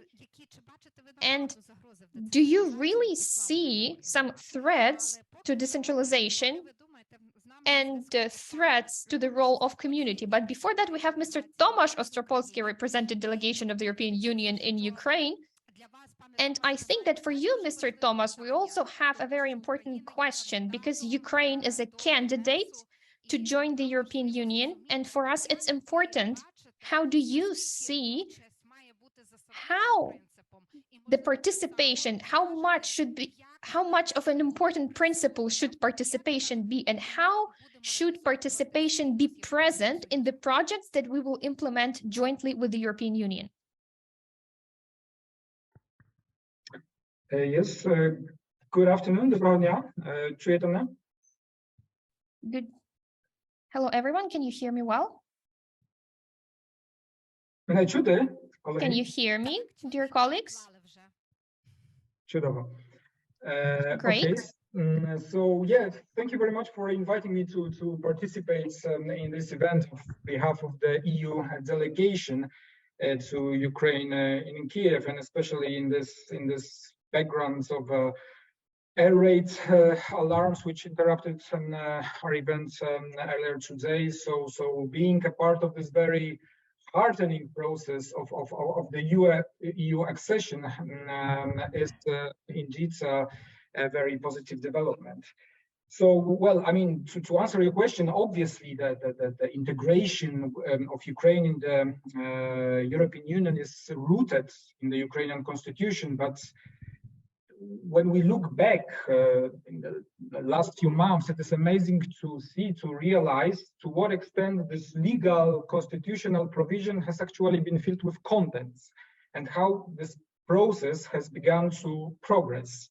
So just to briefly remind all of us of the recent track, Ukraine presented its application for membership of the European Union 5 days after Russia launched its full-scale, unprovoked and unjustified aggression. And then Ukraine provided its replies to the questionnaire, which is a part of the pre-accession process, in a record time of 9 days. So this possibility to deliver in such a timeline was, of course, an evidence of the capacity and determination of Ukraine to join the European Union, but also a result of the rich collaboration which has existed already before, at least since the conclusion of the association agreement, which, as we remember, followed the revolution of dignity in 2015. So what happened later after this request for the EU membership? The European Commission presented its opinion on this request, which is actually very telling and indicative compared to similar opinions presented in previous years for other candidate countries, for example, in the Western Balkans. So what I'm trying to say is that for the first time in history, decentralization reform features so explicitly in the text of the opinion of the European Commission. Well, this we could say is no wonder, given the so-called Copenhagen criteria, which are the rules which define whether a country is eligible to join the European Union. So one of these criteria is the so-called good multi-level governance, which Ukraine translates indeed into the decentralization reform. So what do we find in this opinion of the European Commission? It is actually very positive in the part referring to decentralization and stresses the achievements of this reform and called it one of the most impactful and successful reforms implemented in the country, which has become a crucial enabler of the social and economic development. Well, then we know the rest of the story. On the basis of this opinion of the European Commission, in June, the European leaders decided to grant to Ukraine the candidate status. Well, this is, of course, an amazing milestone, which gives Ukraine an entirely new perspective, but also, to be very down to earth and practical, it's also a beginning of an even harder work. So for my side, as an opinion, as an official of the European Commission, it will mean an even more intense work with the Ukrainian counterparts. We will be preparing so-called enlargement packages every year. So in the coming days, still in January before the summit, which, as you know, will take place in Kiev with the big group of the commissioners in early February, we are going to issue the first extensive analytical report, which will take a picture of the situation in all the chapters of the European legislation. And the one chapter which interests us most here in this context is chapter 22 on regional policy, where the Commission will also present its assessments and recommendations. So this entails for us completely new tasks, which go far beyond, high politics. It actually means a lot of expert efforts, down-to-earth bureaucracy, for which the European Union is known, but which has also been this, let's say, methodology has also been a source of the success of the EU. And this means the hard work on all levels. To come back to your question on the role of Hromadas. So, I remember when I, as a young official working for the Polish Ministry of Justice in the Department of the European Law, so in the days of the Polish accession to the European Union, it was not so obvious. Like, there was this impression in the rest of the ministry that we, as the EU department, are exceeding the EU, but not the rest, really. So it's only us, our department, which has to take care of it.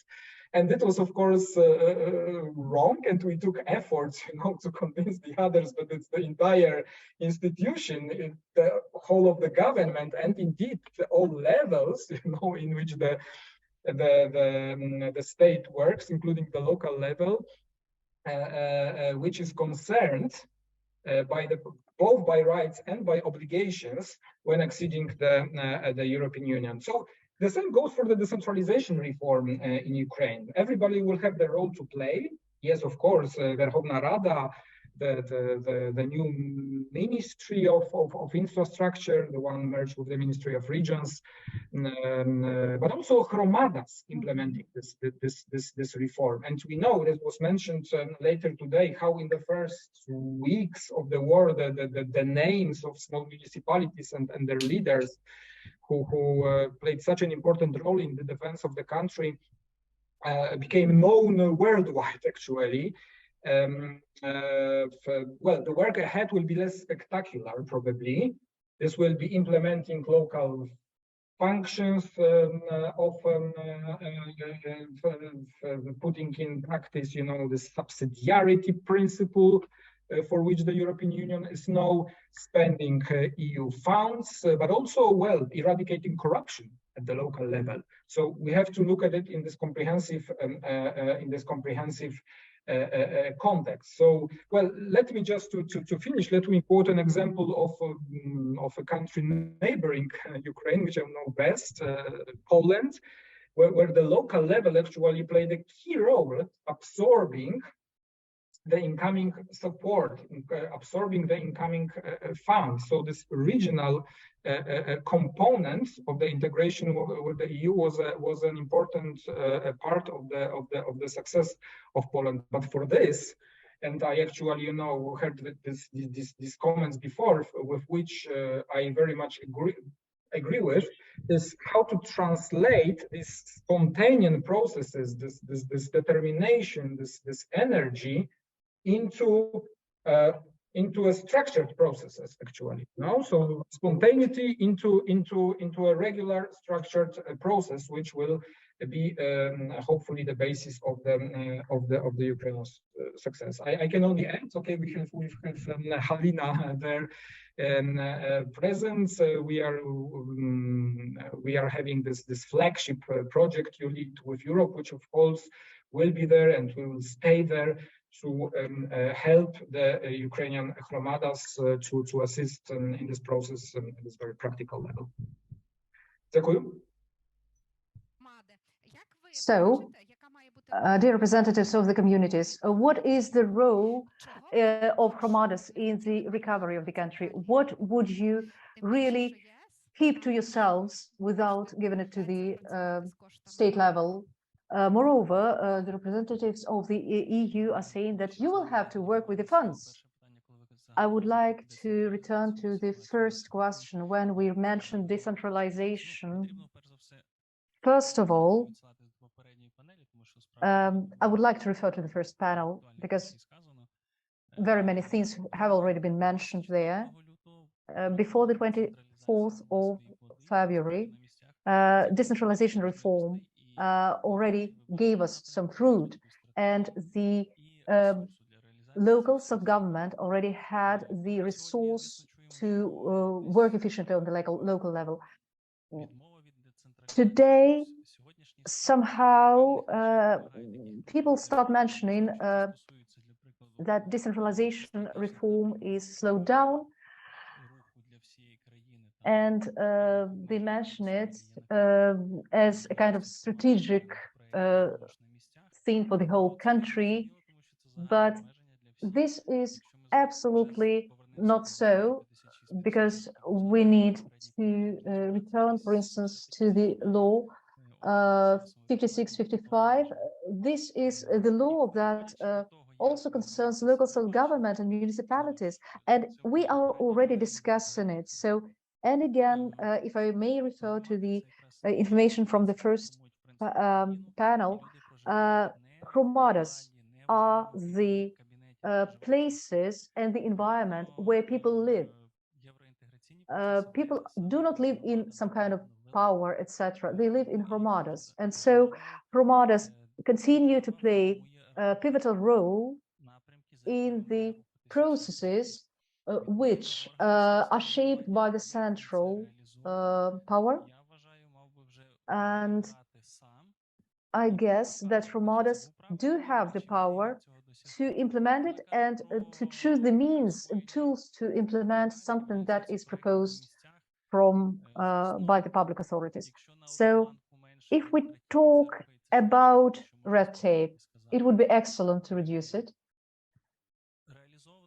But I'm sure that everyone will second my statement that Hromadas are ready for cooperation, even before we started the discussion. And I have talked to Mr. Treffers, and Hromadas are ready for cooperation. They need the rules of the game to be clear.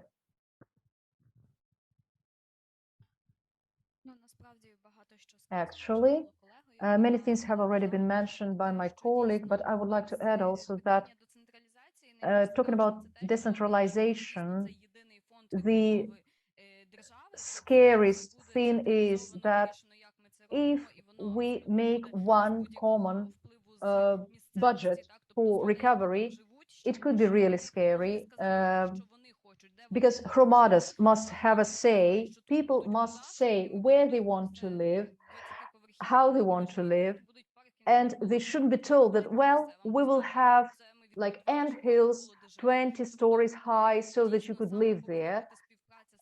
Really, we must have cooperation with the Hromadas that are being recovered, and so that Hromadas would be able to decide Of course, they will need to cooperate with experts in urbanism, in architecture, but this decision should be taken in a centralized way.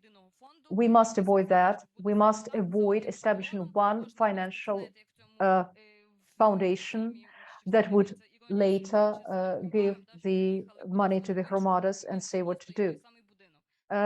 We should avoid the situation that is that everyone is familiar with. When all these cities are so typical, you can mistake one city for another one, which are copies, absolute copies of each other. So our community is not directly involved in recovery. Thanks God, our community has not been ruined, but we are ready to help the whole country to recover other cities which suffered ruination. Thank you so very much for this comment. And I would like to return to you. You are representing donor organizations. What are the projects focusing on recovery as rethinking of Promada, which will concern each city and village in Ukraine? Which projects are you ready to support now, or are you ready to suggest for joint participation? If I may, I would like to make a remark here. I can actually contest your statement that hromadas are ready. On behalf of mayors, if you know, mayors are given 1 million euros. Let's imagine that. We will have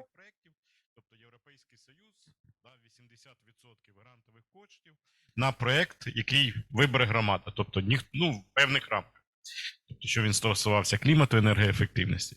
Результат який? Перше, жодна не реалізувала проект відведений термін. Жодна. Друга, жодна громада не реалізувала проект в межах бюджету. Тобто треба було скорочувати заходи або додати бюджет. І були громади, які навіть маючи грантові кошти, не реалізували проект.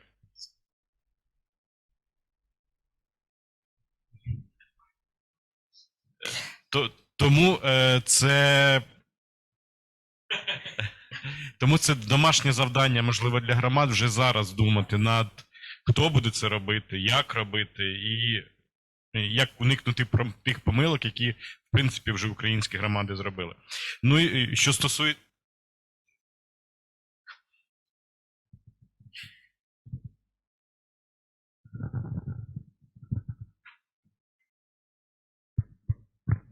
Ну, і що стосується відбудови і коштів на відбудову, ну, насправді,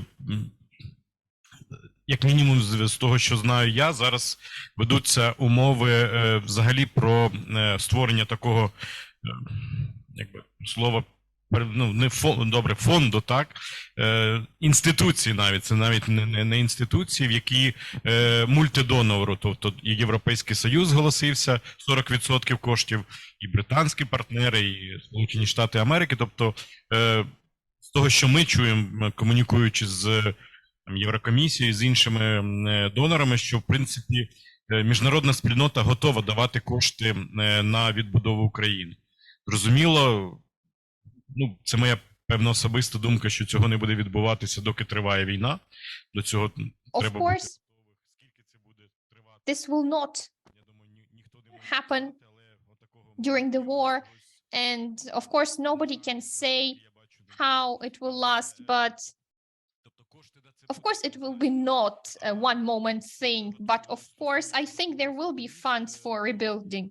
And when it comes to the readiness of the cities, right now you have the time to be ready to absorb or to use these funds in the future. So you need to have an understanding what you're going to do with it. So you need to have a strategy of city development, because reconstruction is not about repairing a school that has been damaged as a result of hostilities or that has not been used before. Reconstruction is an entirely different thing. It is creating something better.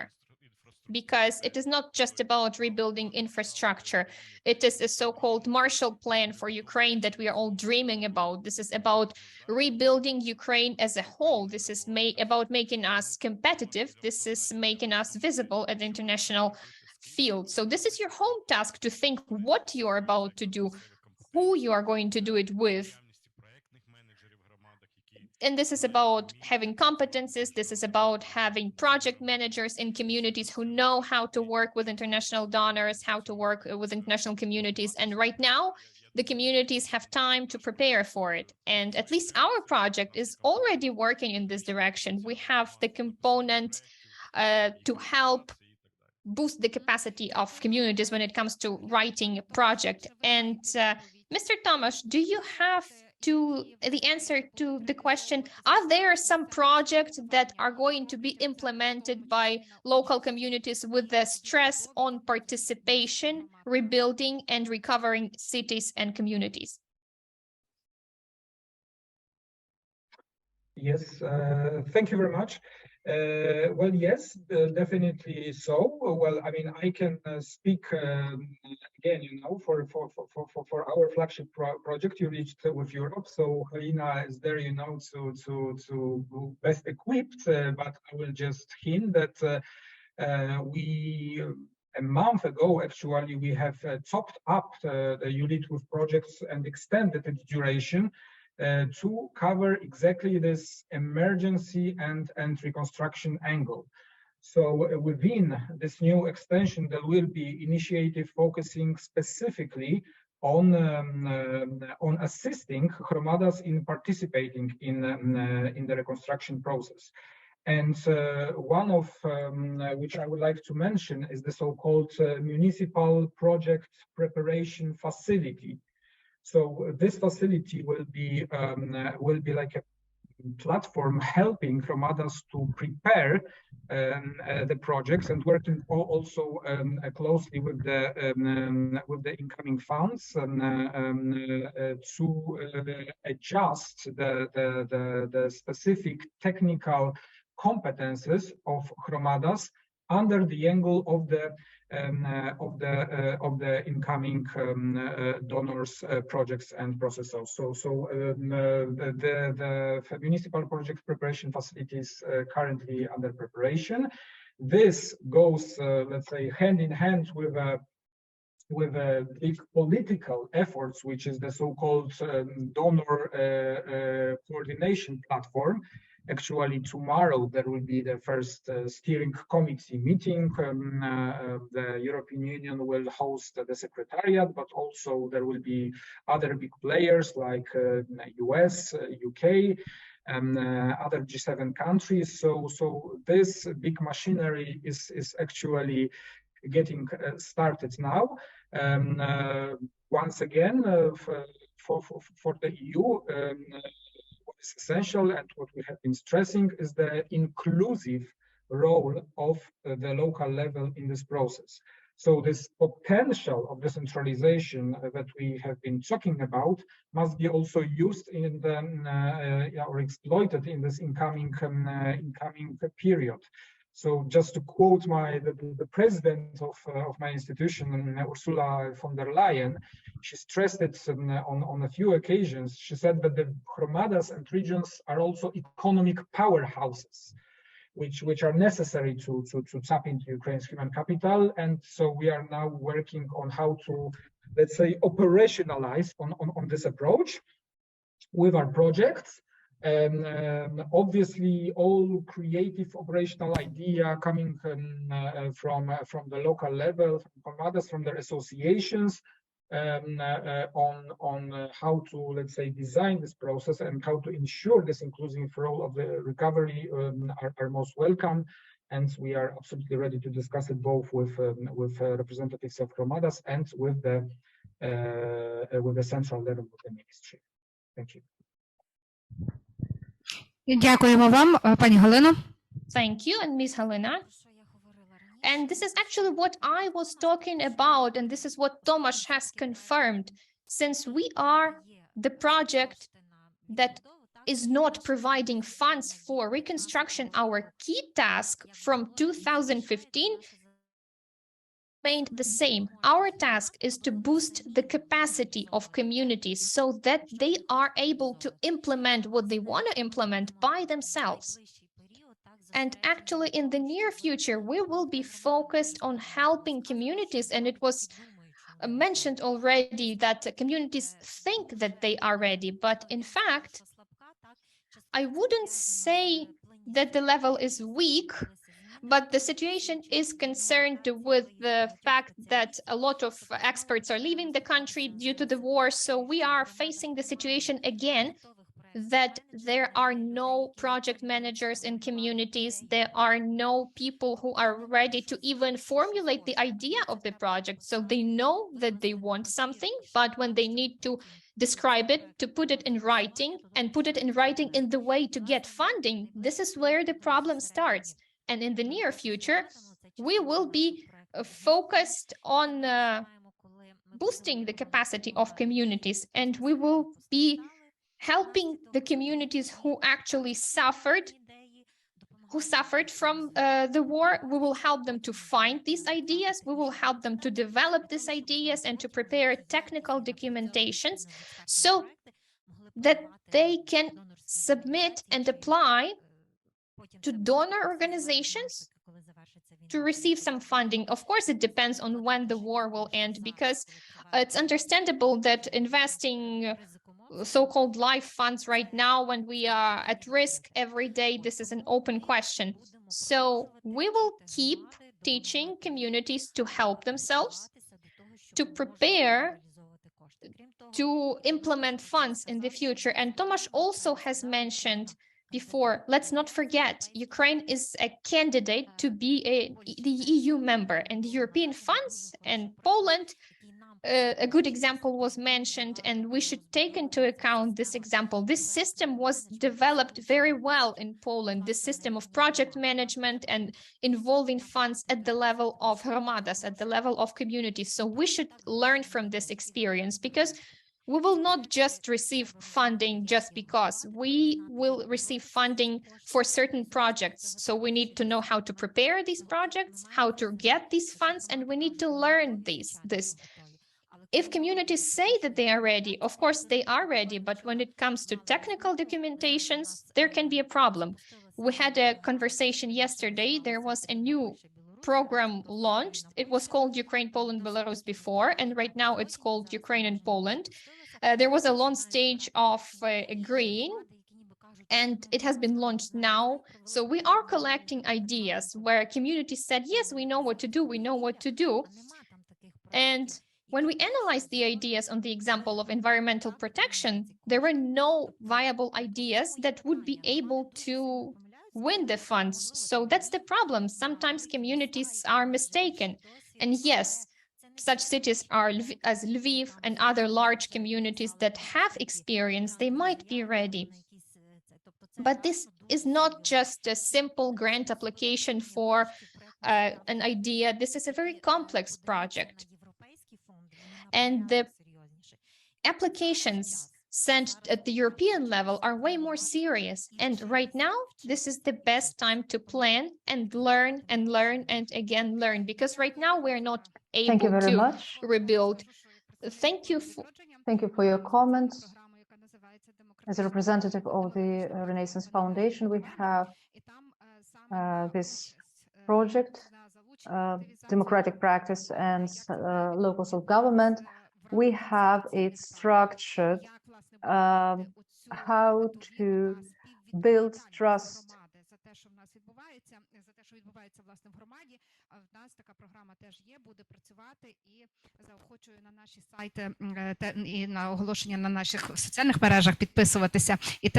So we have similar projects, and I'm encouraging you to sign up for our social networks. And I think it's time to summarize, and I will make a very brief summary.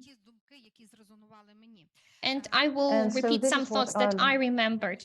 When we talk about the participation of community in the recovery, we're talking about two levels. The participation of local communities and the impact of the local communities at the national processes. So the opportunity to take part in the recovery, to receive some funds for the recovery, to stand by the right to rethink how the community will look and what priorities should there be.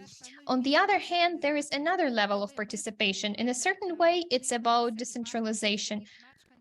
When we look at our residents, people who live in the cities, we could see the same partners able to offer projects, able to communicate their needs. And I am hoping that this subsidiary principle that we are implementing in our communities, that this principle will also be implemented by the state, because otherwise the state will not be able to proceed. When residents will be responsible for their city, this will be a successful way to proceed. And another important conclusion, the donors understand that this recovery is a postponed process. And if we want to move right now, we have to be ready. We have to start building our strategic vision, our strategy, because we might reach a point when it's already too late and we're not able to offer anything. And there is also Mariupol with 1 million residents and one hospital with the strategy ready. And in any way, I am grateful to our speakers and Mr. Tomasz, Mr. Maxim, Ms. Halina, who have joined us, and I'm grateful to you. The sound has disappeared. Who joined this discussion? Thank you, and I'm giving the floor to the organizers. I am grateful to all the speakers and moderators. And first of all, I would like to thank our partners who accepted us here today. This is Kharkiv School of Architecture and, of course, International Renaissance Fund, who supported one of the projects implemented by the Urban Coalition Roskvit. And this is why we have the opportunity to meet here today. And in 10 minutes, in the very same room, we are starting 2 parallel events. This is a so-called networking meeting. We are joining this event, and we are encouraging you to meet each other, to share your ideas. And in 10 minutes, there will be some snacks here. And there will be legal consultations in this part where you can see the technical room. And this is where legal consultations will take place for communities. These consultations are supported by our partners, legal company ILF, and they will support you in the urgent questions that you're having right now, the questions relating to the reconstruction of communities. Thank you for your readiness to move from one hall to another. And I am hoping that our evening will be successful.